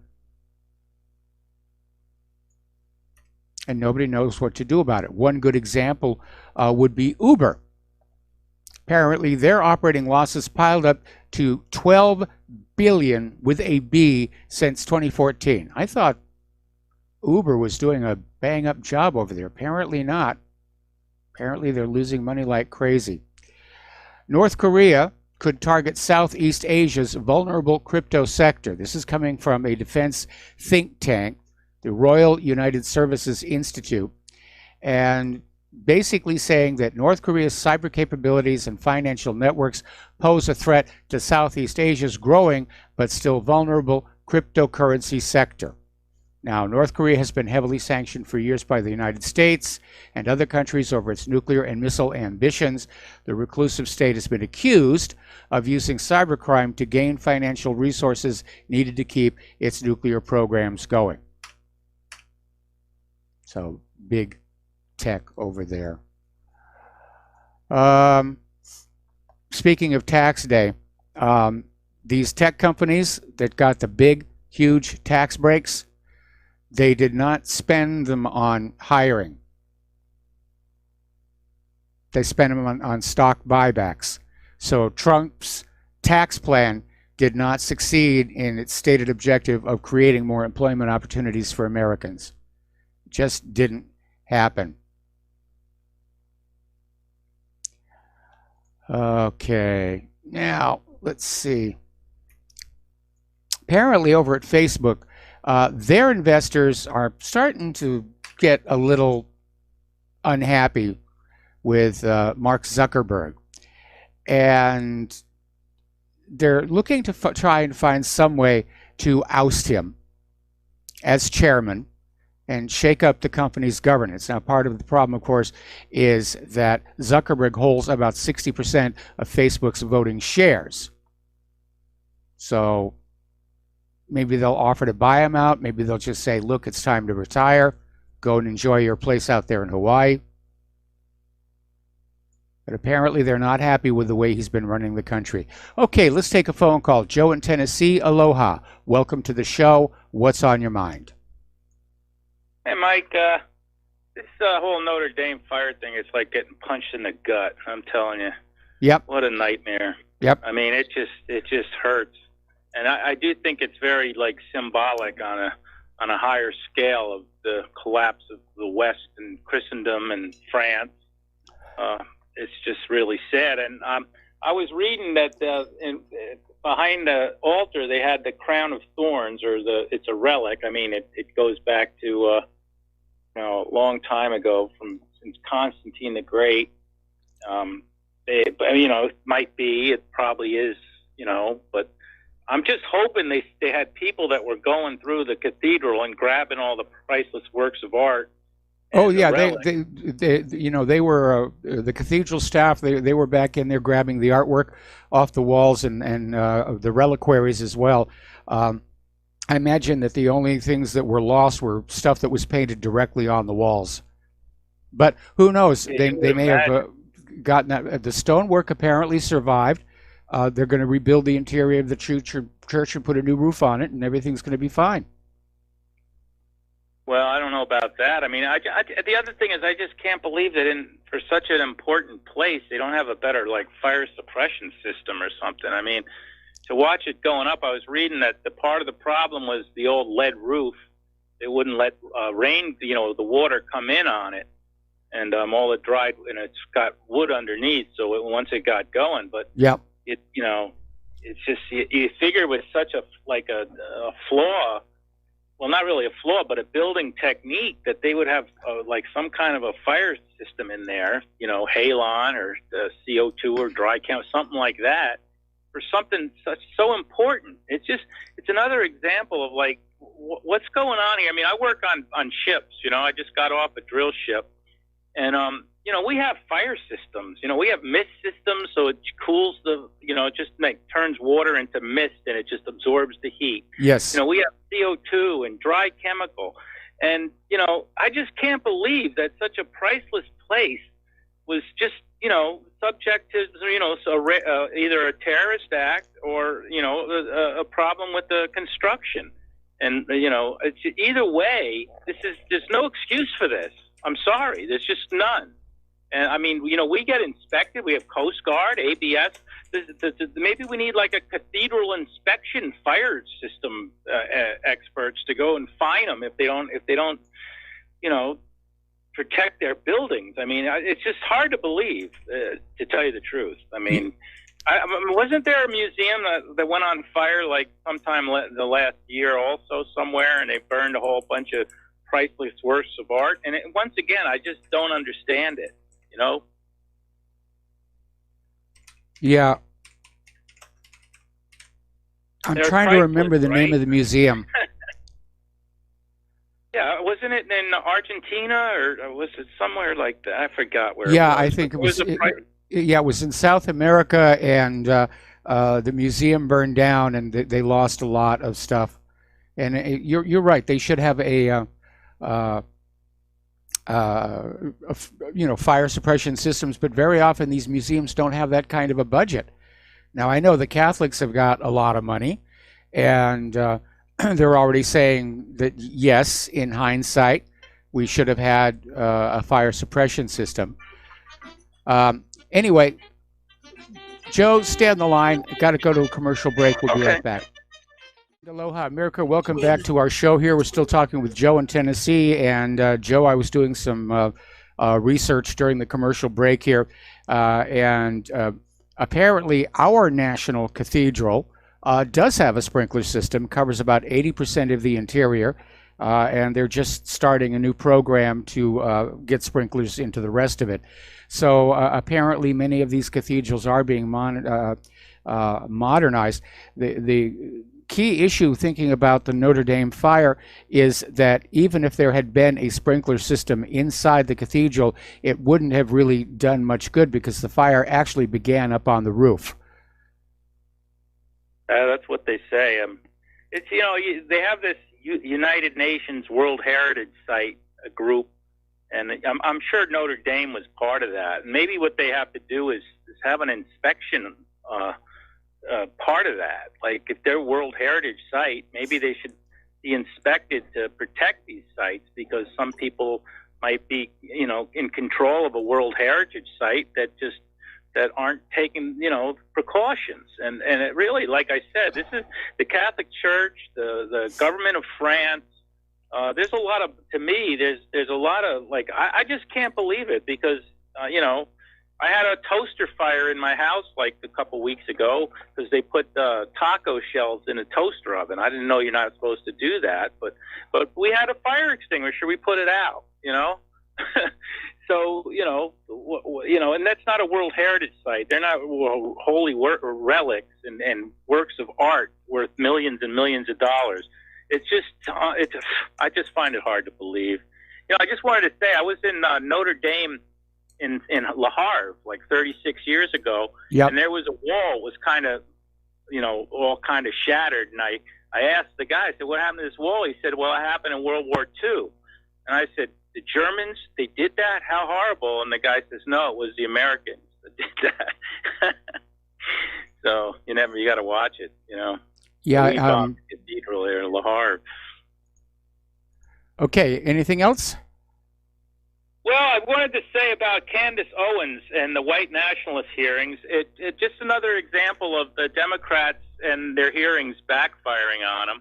I mean, the real story of that hearing was Candace Owens, a black woman, being accused of being pro-Hitler by these deranged lunatic leftists on the Democratic Party. And it just shows that when the Democrats do these kind of things in bad faith, it kind of backfires on them. It's like almost like, and it's not just Democrats, it's neocons and rhinos. It's almost like there's a new era where if you try being sneaky and false, it's almost like it's backfiring on everybody. So yes. Maybe the Democrats should just try to be honest about who they are and not be in such a sneaky little demonic rat. And just be upfront, and I think that's what they're going to have to do, because every time they do this kind of stuff, it's just blowing up in their face. It's almost like there's a new era of just being a sneak kind of doesn't pay off anymore. Well, it certainly looks bad to the American people, but in this age of manipulated elections, I think their attitude is they just don't care anymore. They don't need to worry about their public image. Anyway, listen, Joe, got to let you go. Got to take a break for station identification. Got other callers waiting on the line. We'll be back with hour number 3 after these few words. And aloha, America. Welcome back to our show, hour number 3. And let's get back to the phones. Terry in Oregon, aloha. Welcome to the show. What's on your mind? Mike, the cathedral in our country may not have as many priceless treasures as the one over there. I don't know. But I know fire suppression can do a lot of damage in itself. Yes. If it's triggered at the wrong time, it could do as much damage as a fire. Yes. I don't know what it is, but it's something to consider. And the point you alluded to about there's nothing more than a certain group would like than to divide us and to get us to blame the Muslims right away and come to a conclusion that they did it, and we got to go get them, And I think there's a lot of people that in this country are very ignorant about that group, Yeah. And I think they should be educated. And that's why, we need to maintain our togetherness until the facts come out on any investigation on these things, because you can jump to the wrong conclusion. And then if you do oppose that group, then, the group they want to get us to oppose, then we're just like two dogs fighting over somebody that threw a Frisbee. Yep. We look so stupid, we're playing their game. So Let's get the fact. I'm not ready to say it's a false flag yet. I don't know. That's when I want to get the facts first. Well, And, according to the Paris authorities, they're saying it was an accidental fire. There's no question about that, and it may well be that somebody actually saw the fire get started. A sparking extension cord. We don't really know yet, but I don't think we should be jumping to conclusions. I don't know where this Christopher Hale got his information that it was intentionally set, but he did retract it very, very quickly. So, bad journalistic practice. Right. There's a lot of people in this country that need to understand. There's a group that wants to divide and conquer. Yes. And they want to do it all over the world. They want to get every unified group divided, and they want to conquer them. They want to take over the world.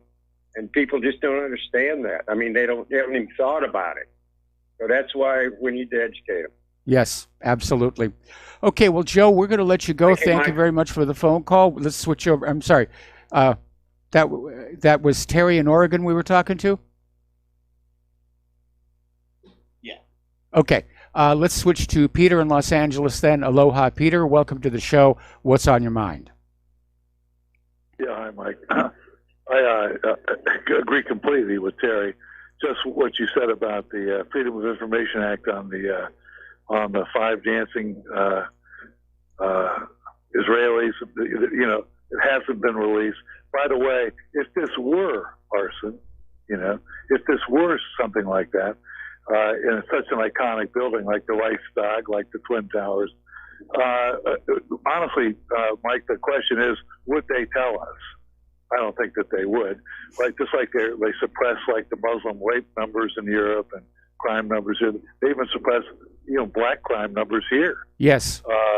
They suppress everything. As a matter of fact, I was reading where they were just suppressing still.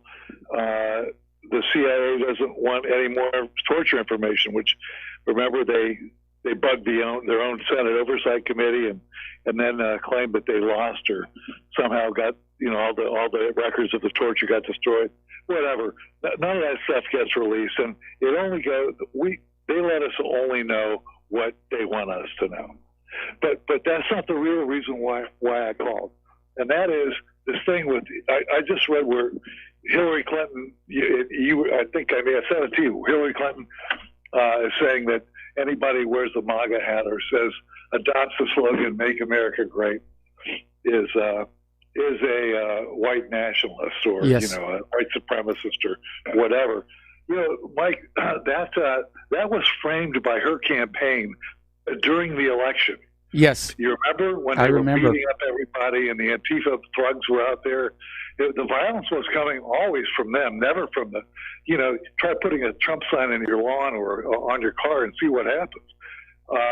But that was going on even back then, and then all the riots, the Soros-funded riots with Antifa, and all that stuff. But they have been working on that, framing that narrative for now, 3 years? Yes. 3.5 years even?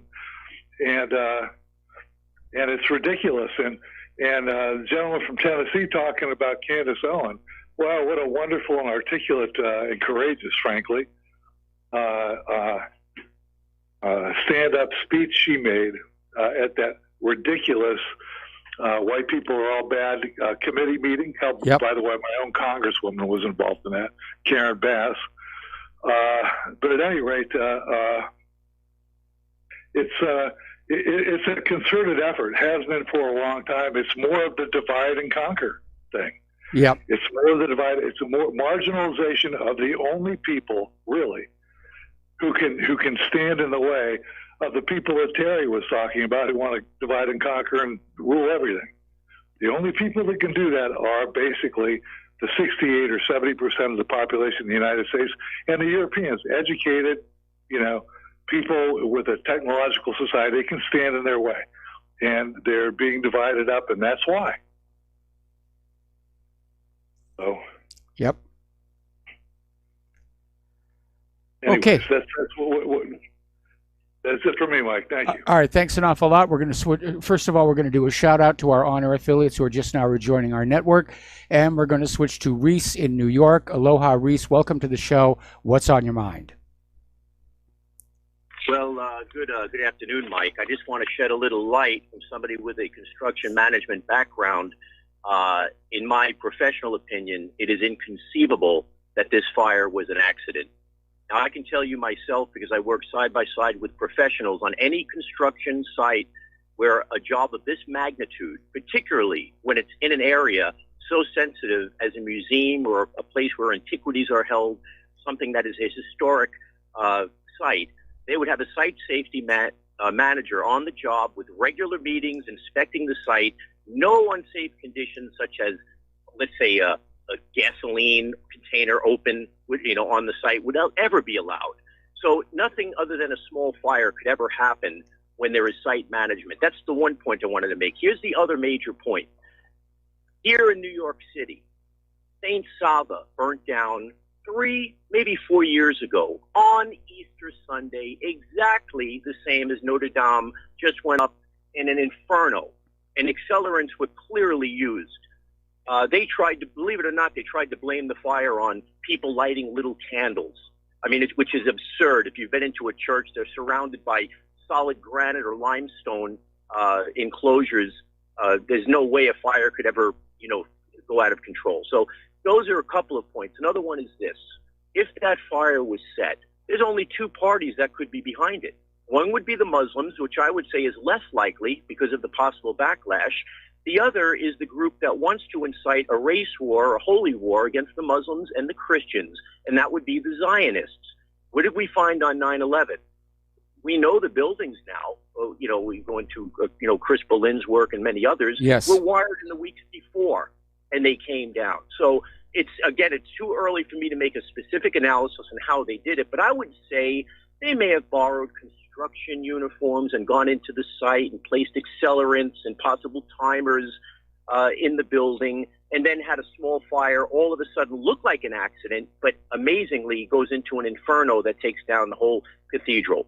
So I think we're in a new holy war. We've gone to the next level now, where they are really waging war against the foundations of Western Christian civilization. And I'm going to tell you, I am sick today at this news. It is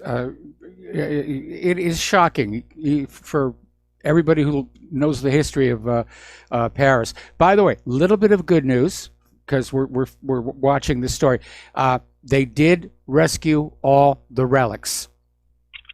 They got them all out safely, so that at least that part of the church's heritage has been preserved. Okay, so let's see. Let's switch over to Glenn in Michigan. Aloha, Glenn. Welcome to the show. What's on your mind? Hey, how you doing, Mike? Hanging in there. Oh, good. Listen, a little off topic. It was from your previous caller, Joe. Yes. That mentioned about his taco shells burning up in his toaster oven. Yep. Bro, I couldn't believe it when I heard it.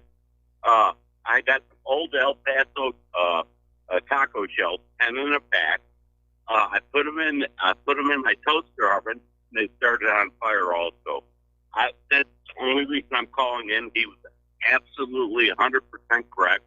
Then I looked at the box, and it says, "Do not eat taco shells in toaster oven due to possible risk of fire. Seal leftover taco shells, food storage plastic bags on containers." Then it also said, I didn't realize it, this is genetically produced with genetic engineering. Can you believe that? Yep.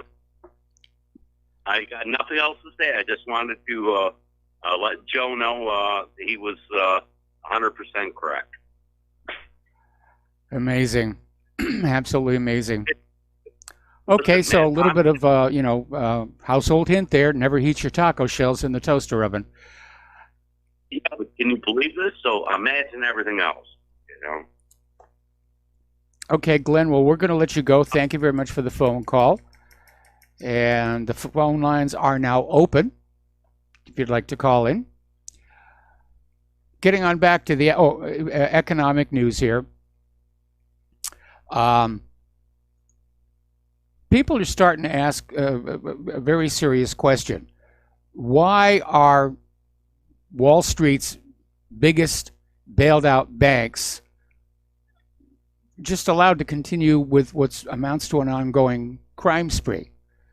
And this is an article that came out of Blacklisted News, and they're talking about the House Financial Services Committee released an in-depth research report on Wall Street's 6 biggest banks and their rap sheets and their ongoing crime spree. The report detailed facts, figures, and this inescapable conclusion. The 6 Wall Street mega banks have engaged in and continue to engage in a crime spree that spans the violation of almost every law and rule imaginable. Taking the breadth and depth of their illegal conduct as a whole, the 6 biggest banks in the country look like criminal enterprises with rap sheets that would make most career criminals green with envy. That was the case not just before the 2008 crash, but also during and after the crash and their life-saving bailouts. In fact, the number of cases against the banks have actually increased relative to the pre-crash era. And the banks in question are Bank of America, Citigroup, Goldman Sachs, JP Morgan Chase, Morgan Stanley, and Wells Fargo. So, okay, we have another caller on the line. Joe in California. Aloha. Welcome to the show. What's on your mind? Hey, Mike. Aloha from the other Joe in California. I just wanted to clarify something that one of your Friday callers said. He said that something that you said reminded him of Rivero on TV getting hit in the nose when he was interviewing skinheads. But what he meant to say was it's Geraldo Rivera. Yes. And I knew exactly the thing that he was talking about, and I looked it up on YouTube. But anyway, just wanted to clarify that. And then you keep saying, and I believe you, that we're headed for a Soviet Union-style collapse. But so I can understand better, and maybe some of your other listeners, can you just draw some of the parallels between where the Soviet Union was then and where the U.S. is now? Well, one of the most obvious parallels, of course, is the overspending on the military and the plunging of our nation deeper and deeper into debt. And a lot of people point to the Soviet Union's military budget that was launched in response to the Strategic Defense Initiative as having basically bankrupted the country. We're seeing the same degree of political infighting in our ruling class that we saw back there with the Soviet Union. Yeah. And right. Those are the major markers, along with the obsession with secrecy and control that we saw in both societies. And so did they have a collapse of currency? Do you think that it'll end up in the collapse of the dollar, or where do you think it's headed? Well, the Soviet Union, their currency devalued. It didn't actually crash. They just formally dissolved the Soviet Union before they reached that point. As far as the U.S. is concerned, right now they're printing money like crazy, despite the claim that they're collecting record tax revenues. The deficit is now nearing $750 billion. That's the deficit, not the debt. And as more and more of that money pours on out into the world, at some point people are going to say this has to be worth less than it was before. And so, this unrestricted money printing is working against the dollar keeping its value. And that's a major problem. At some point, the controls are going to let slip, and the dollar is going to take a major plunge. Could happen this year. Yeah, well, at least gold and silver will go up if that happens, right? Well, we'd like to think so, but I've noticed over the last couple of years that gold and silver prices will go up. Then there's an event that smashes them down again. Then they'll start going up again slowly. Then there'll be another event that smashes them down.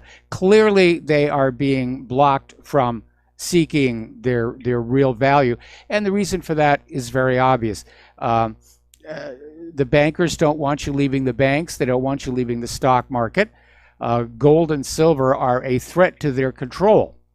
Because if you have gold and silver, you own it, it's yours, you're in charge of it. They can't play with it. They can't make money off of it. They can't manipulate it. And if you look at that story we just did about how the 6 largest banks in our country are considered criminal operations by the Congress, you can understand why we should be concerned. But yeah, silver and gold are good to hang on to, but they are being manipulated. Yeah, well, good to know. Hey, you look a lot better, and you seem a lot better than you were a week or two ago. So stay healthy, my friend, and keep doing what you're doing, and I'll talk to you again soon. All right, thanks an awful lot, Joe. We're going to let you go. Getting on back here to the news. Let's see. Okay, apparently the Paris prosecutor's office has launched an investigation into the fire, but at this point, according to the fire department, they are linking the fire to the recent renovations of the cathedral spire. So that's the latest word coming out from that, but there is going to be a criminal investigation. Okay, this one is a really good story. Trump has announced that illegal immigrants are going to be bused to the sanctuary cities and states. Hey, you guys thought this was a good idea. You want them, you can have them. And basically says that the illegal immigrants the Department of Homeland Security can no longer keep in custody will be sent to the cities claiming to be safe spaces for illegal immigrants. Well, this should make them happy as all get out. Of course not. Cher, back in 2017, when she was speaking before the Senate in the debate over the Dreamers, well, actually, she tweeted out that everyone should take an illegal alien into the home, and she would too.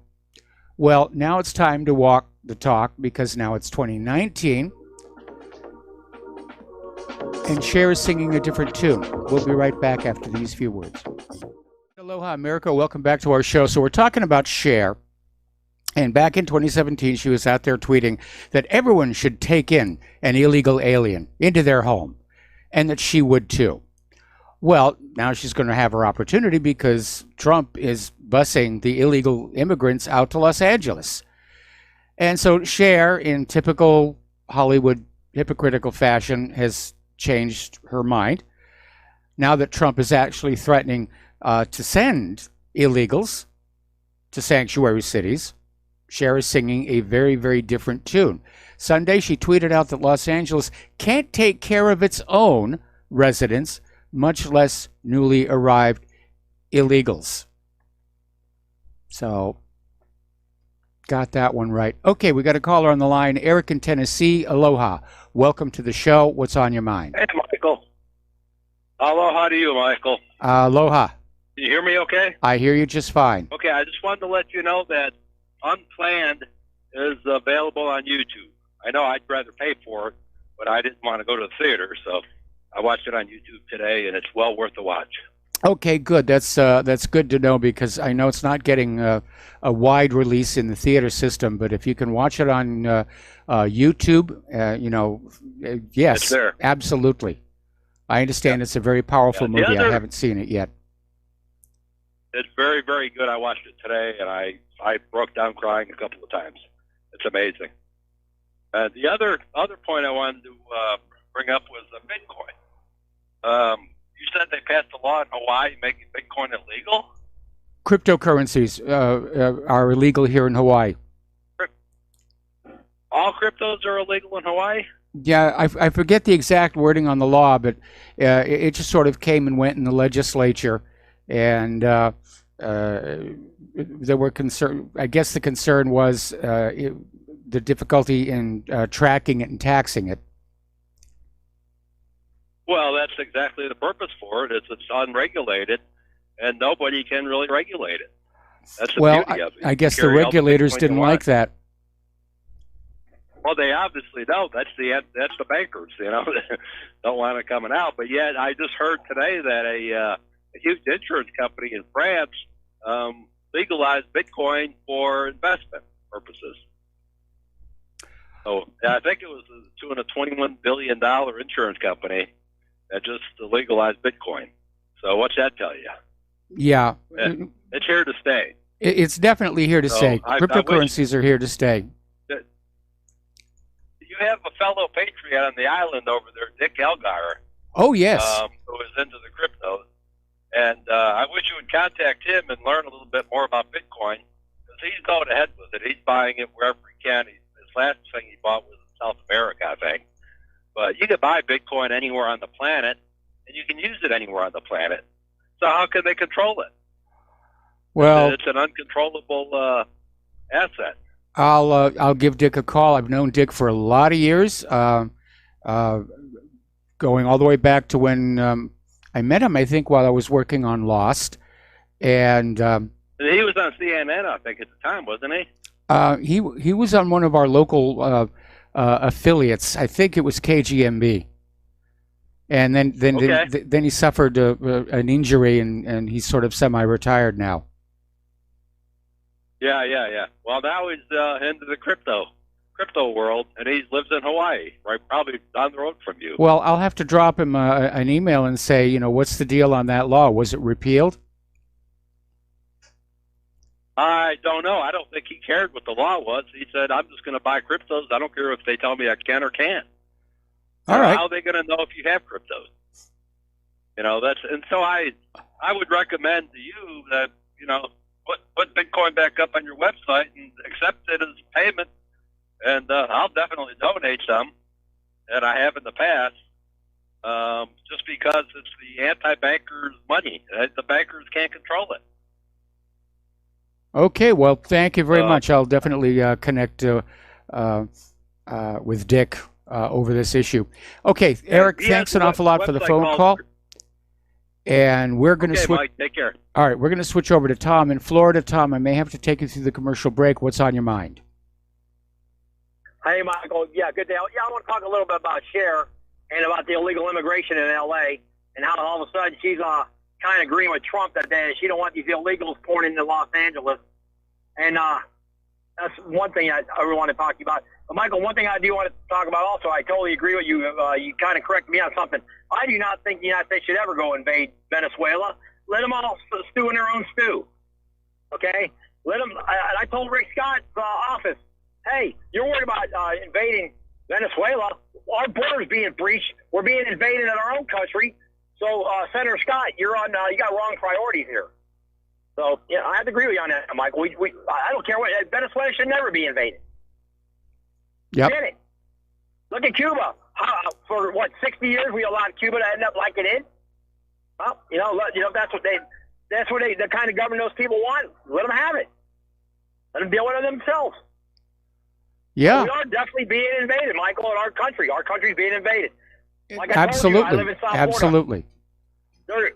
There's not one white Anglo male on the Miami-Dade or Broward County only has 4 left, Michael. Okay, Tom. Okay. Tom, got to take a break for commercials. What else I want to talk to you about? All right, we'll stay on the line. We'll be right back. And aloha, America. Welcome back to our show here. And we're just finishing up here with Tom in Florida. You had one more thing you wanted to say. Yes, Michael. What I want to say is this. I want to ask you what is actually the law where the mayor of Oakland, California is tipping off, when she's actually tipping off illegal aliens, there's going to be ISIS coming, and why hasn't Donald Trump or the Justice Department or whoever arrested that mayor for what she's done to our country as far as breaking the law? It's a mystery to me. How will that be resolved? All of these, sanctuary people and everybody who's assisting the illegal immigrants, they're all in violation of Title VIII. and I don't know why Title 8 is I not understand being all that, Michael. enforced. You explained that to me before, but I want to know how come Trump is the president of the United States with the executive power that he has. How come he hasn't arrested her? How come he hasn't had the FBI, whoever, go arrest her? Because she's literally going out blabbing to the media and everybody, oh, yeah, I tipped off the illegals, and, I'm a mayor of Oakland, so I can get away with this. But, Michael, I believe that's breaking the law, and she should be arrested for that. I agree. Now, I don't know how she's staying out of jail. And I'd like to see what the media would do if Donald Trump actually said, you know what, this is enough is enough. We're going to arrest you. You're going to jail. You're trying to sedate our nation. This is sedation. This is an incursion of our country, an illegal invasion, and this woman still yet not been arrested. I don't understand it. Now, Trump, if he's really serious about stopping this illegal invasion of our country, with the Democratic Party wanting to use these people to pad their voter rolls, okay? I don't know what's going on with President Trump, but he needs to arrest that woman pronto, rapido, because she should not be allowed to tip off people that are here illegally or committing crimes.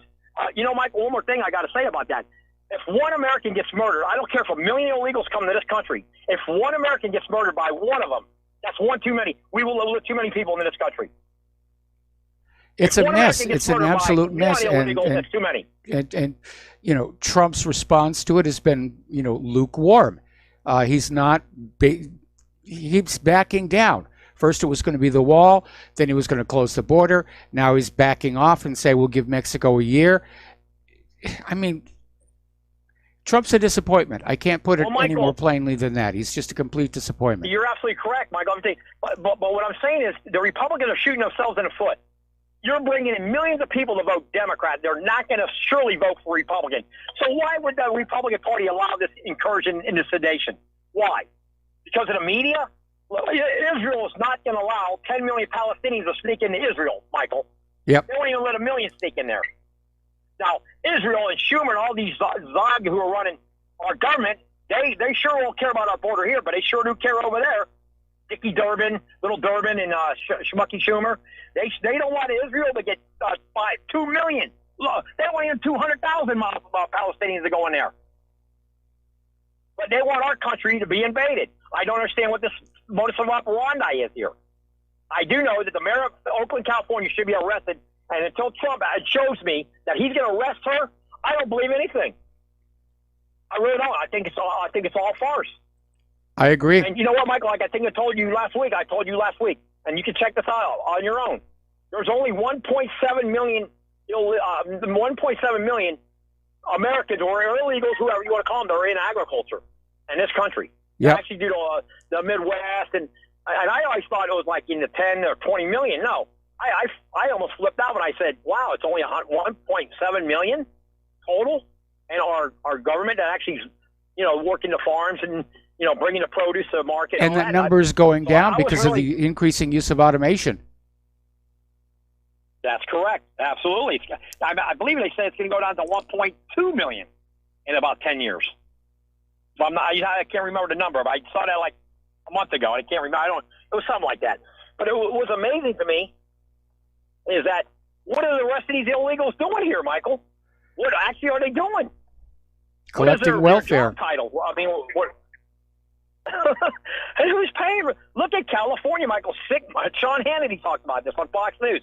There's almost 6 million illegals in the state of California. Yes. Where Ronald Reagan in 1980 was president, and Richard Nixon. Now you can't get almost a dog catcher if you're a Republican elected. So, this to me is just amazing, mind-boggling that President Trump, and I guess he's trying to do the right thing on immigration, he's not done enough. Nope. He should arrest that woman in Oakland, California for breaking the law. She broke the law. She tipped that's like tipping off a bank robber if you're a lookout outside. I don't get it. And the media is complacent in this, Michael, because they're not saying nothing about her breaking the law. Oh, she's a hero. So they're just as culpable and guilty as anybody.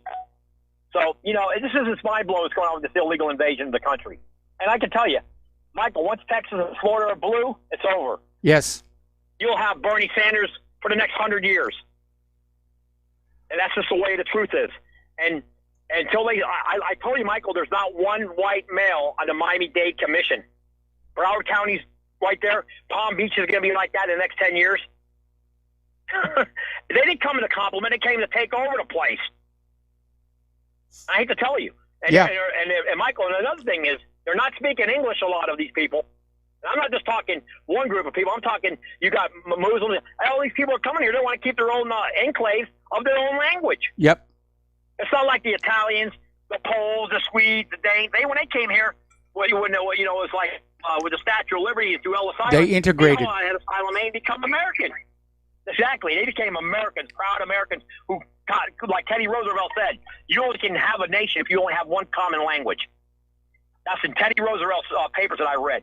Teddy Roosevelt, the Rough Rider, said if we don't have a nation that speaks one common language, we don't have a nation at all. Yes. And that, Trump should be talking about that at his rallies. Okay, we got a country now that's being balkanized.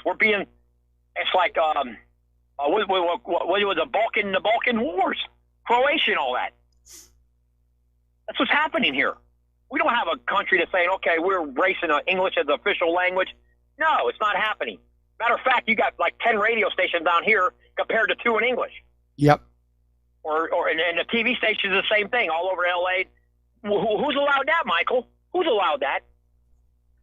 The Republican Party? The Democrats? Who?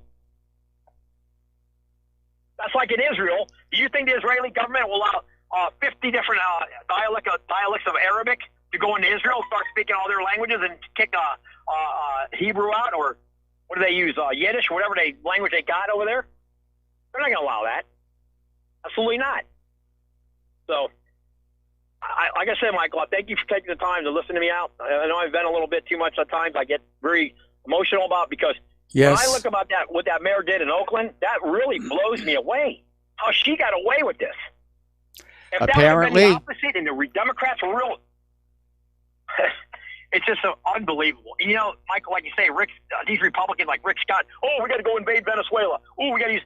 No, Mr. Scott, you defend your borders and take all the crap that we got in our own country and get them back over and send them to Venezuela or send them to Argentina or one of those countries down there. Why are they coming here? They should be going down there where they already got the common language. They're coming up here because they think they're going to get free stuff. Of course. They want the welfare food stamps and Section 8 housing and cars. Again, Michael, I think I told you last week, when I went to Cuba, 1 out of 100 people own a car over there. If that. And if they can get gas to put in the car. Well, that's thanks to the to the United States embargo. That's correct. That is absolutely correct. Now, what's perplexing about Venezuela, you can get gas there for still cheap as like 8 cents a gallon, but there's no food to eat. So I don't understand that one. But you can get a gallon of gas for like 8 cents American pennies for a gallon of gas in Venezuela. So it's just crazy. It's really crazy. So I think right now, until I see Trump really do a major move on immigration with arresting these Democrats or whoever, rhinos, whoever, leadership, mayors, I don't think nothing's going to happen. Really don't. Yep. And look at Chicago, Michael. That lady, the mayor, the new lady, what's her name? Lightfoot or Bigfoot or whatever her name is. I think it's Lightfoot, isn't it? The mayor of Chicago. Well, Lightfoot saying bring all the illegals here. Well, you know what, Trump? To send them all over there. Send them to Chicago. Send them to L.A. Cher's having a fit about it. Did you see Cher's interview today? Yeah. Well, I read about it, and yeah, it's a complete reversal from her policy of just 2 years ago.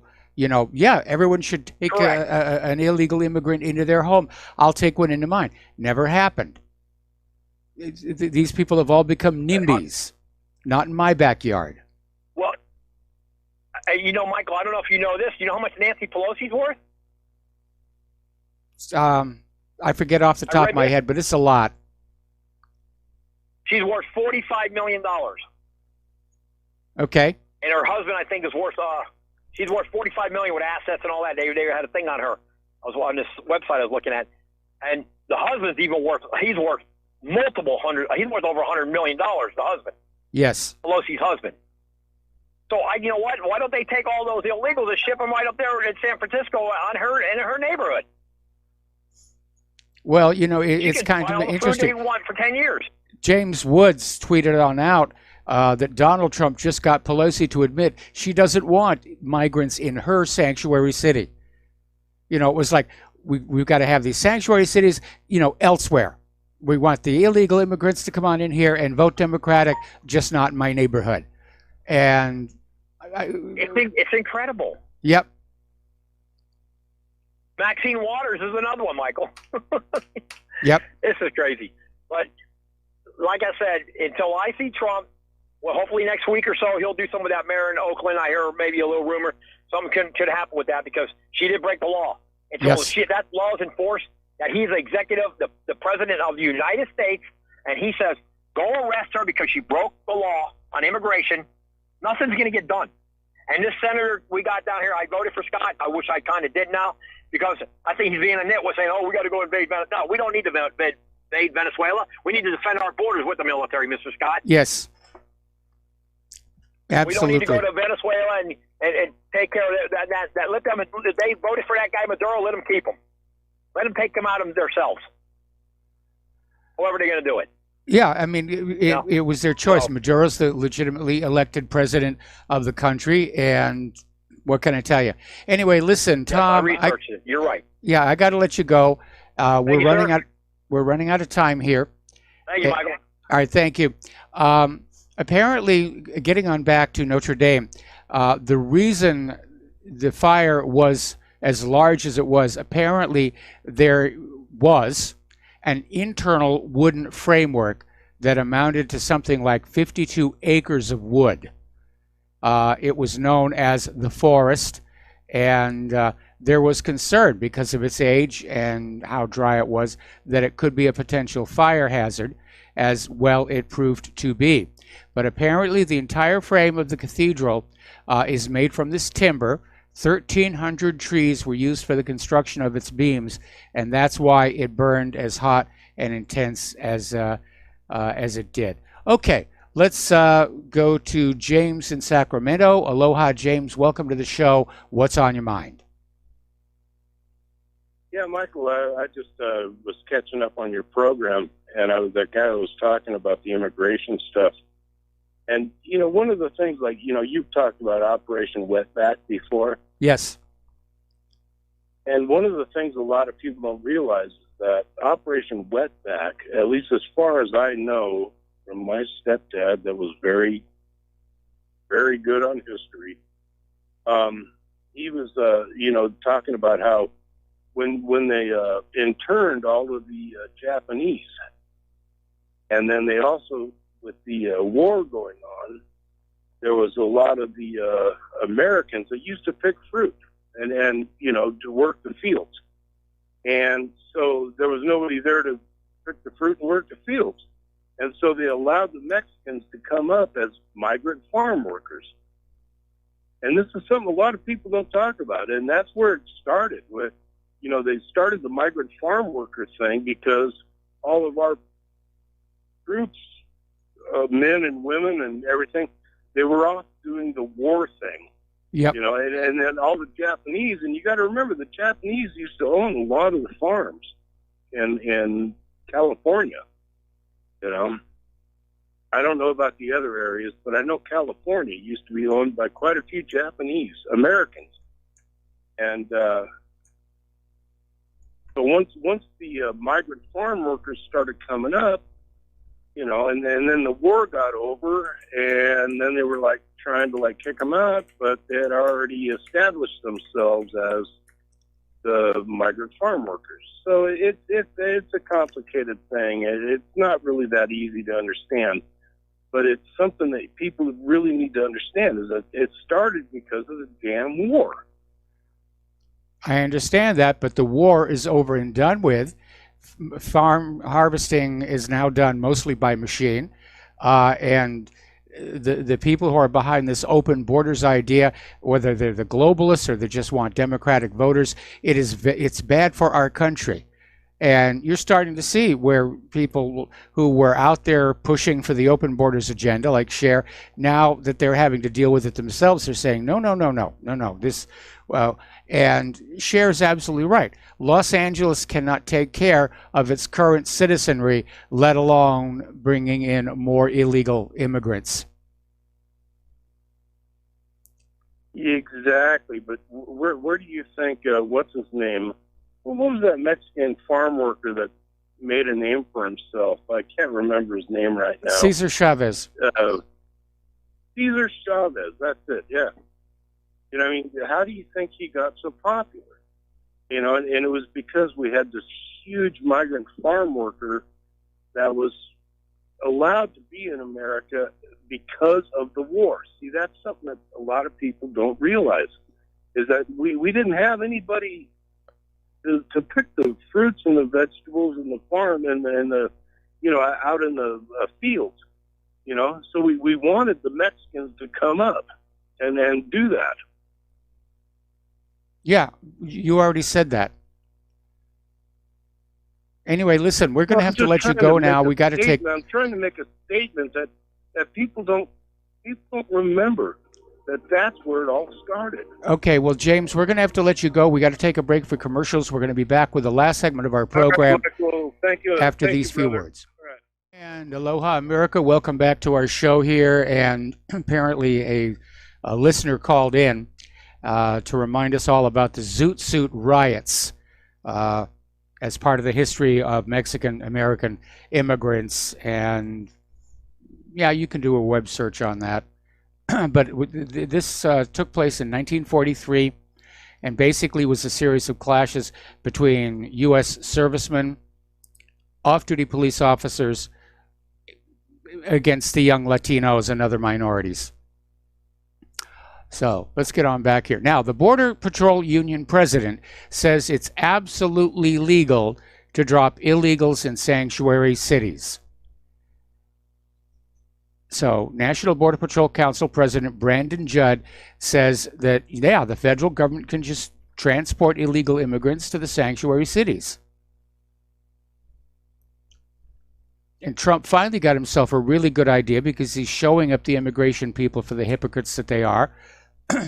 They wanted a sanctuary city full of illegal immigrants. They're about to get one. Now, we talked about this last week, but it bears mentioning again. New York State Assembly Democrats have granted $27 million for illegal immigrants' college tuition. The illegal immigrants are getting a better deal than the U.S. citizens. And apparently, at the same time, the New York State Assembly Democrats denied tuition money to relatives of Gold Star veterans. Now, the Gold Star veterans, these are men and women who served in the military and did not come back. And you would think if you're going to show generosity and support some kids' higher education, that would be it. But no money for the Gold Star families and money for the illegal immigrants. That's it's a messed up priority. It's absolutely messed up. Over in Great Britain, it looks like Brussels may be ready to give up on the impractical backstop protocol agreed with Theresa May in the withdrawal agreement rejected by Parliament 3 times. This is coming from Tory Brexiteer Ian Duncan Smith. And they're saying it may result in a Brexit delivery before the election. People are still dealing with that college admissions scandal. And apparently a lot of people are taking plea deals. They're pleading guilty. And it is a major scandal. It basically tells us, first of all, that our society is available for a price, even college admission. And it also tells us that not everybody who's got a degree from that college deserved it, especially when you add in the fact that there are people who will write college papers for a price. It's just another fashion accessory, bought and paid for. Okay. Out in California, Congressman Eric Swalwell is running for president. And he says taking away the assault weapons is a top priority. And there's the music. Time for the show to end. Please stay tuned for John Stadmiller. I'm sure he's got lots of interesting things to share with you. Please take what you learn here and share it with everybody that you know. Use postal mail, face-to-face. Forget social media. They're absolutely in a lockdown mode. So please donate to Republic Broadcasting. Please donate to whatreallyhappened.com. We'll be back tomorrow. Aloha, America.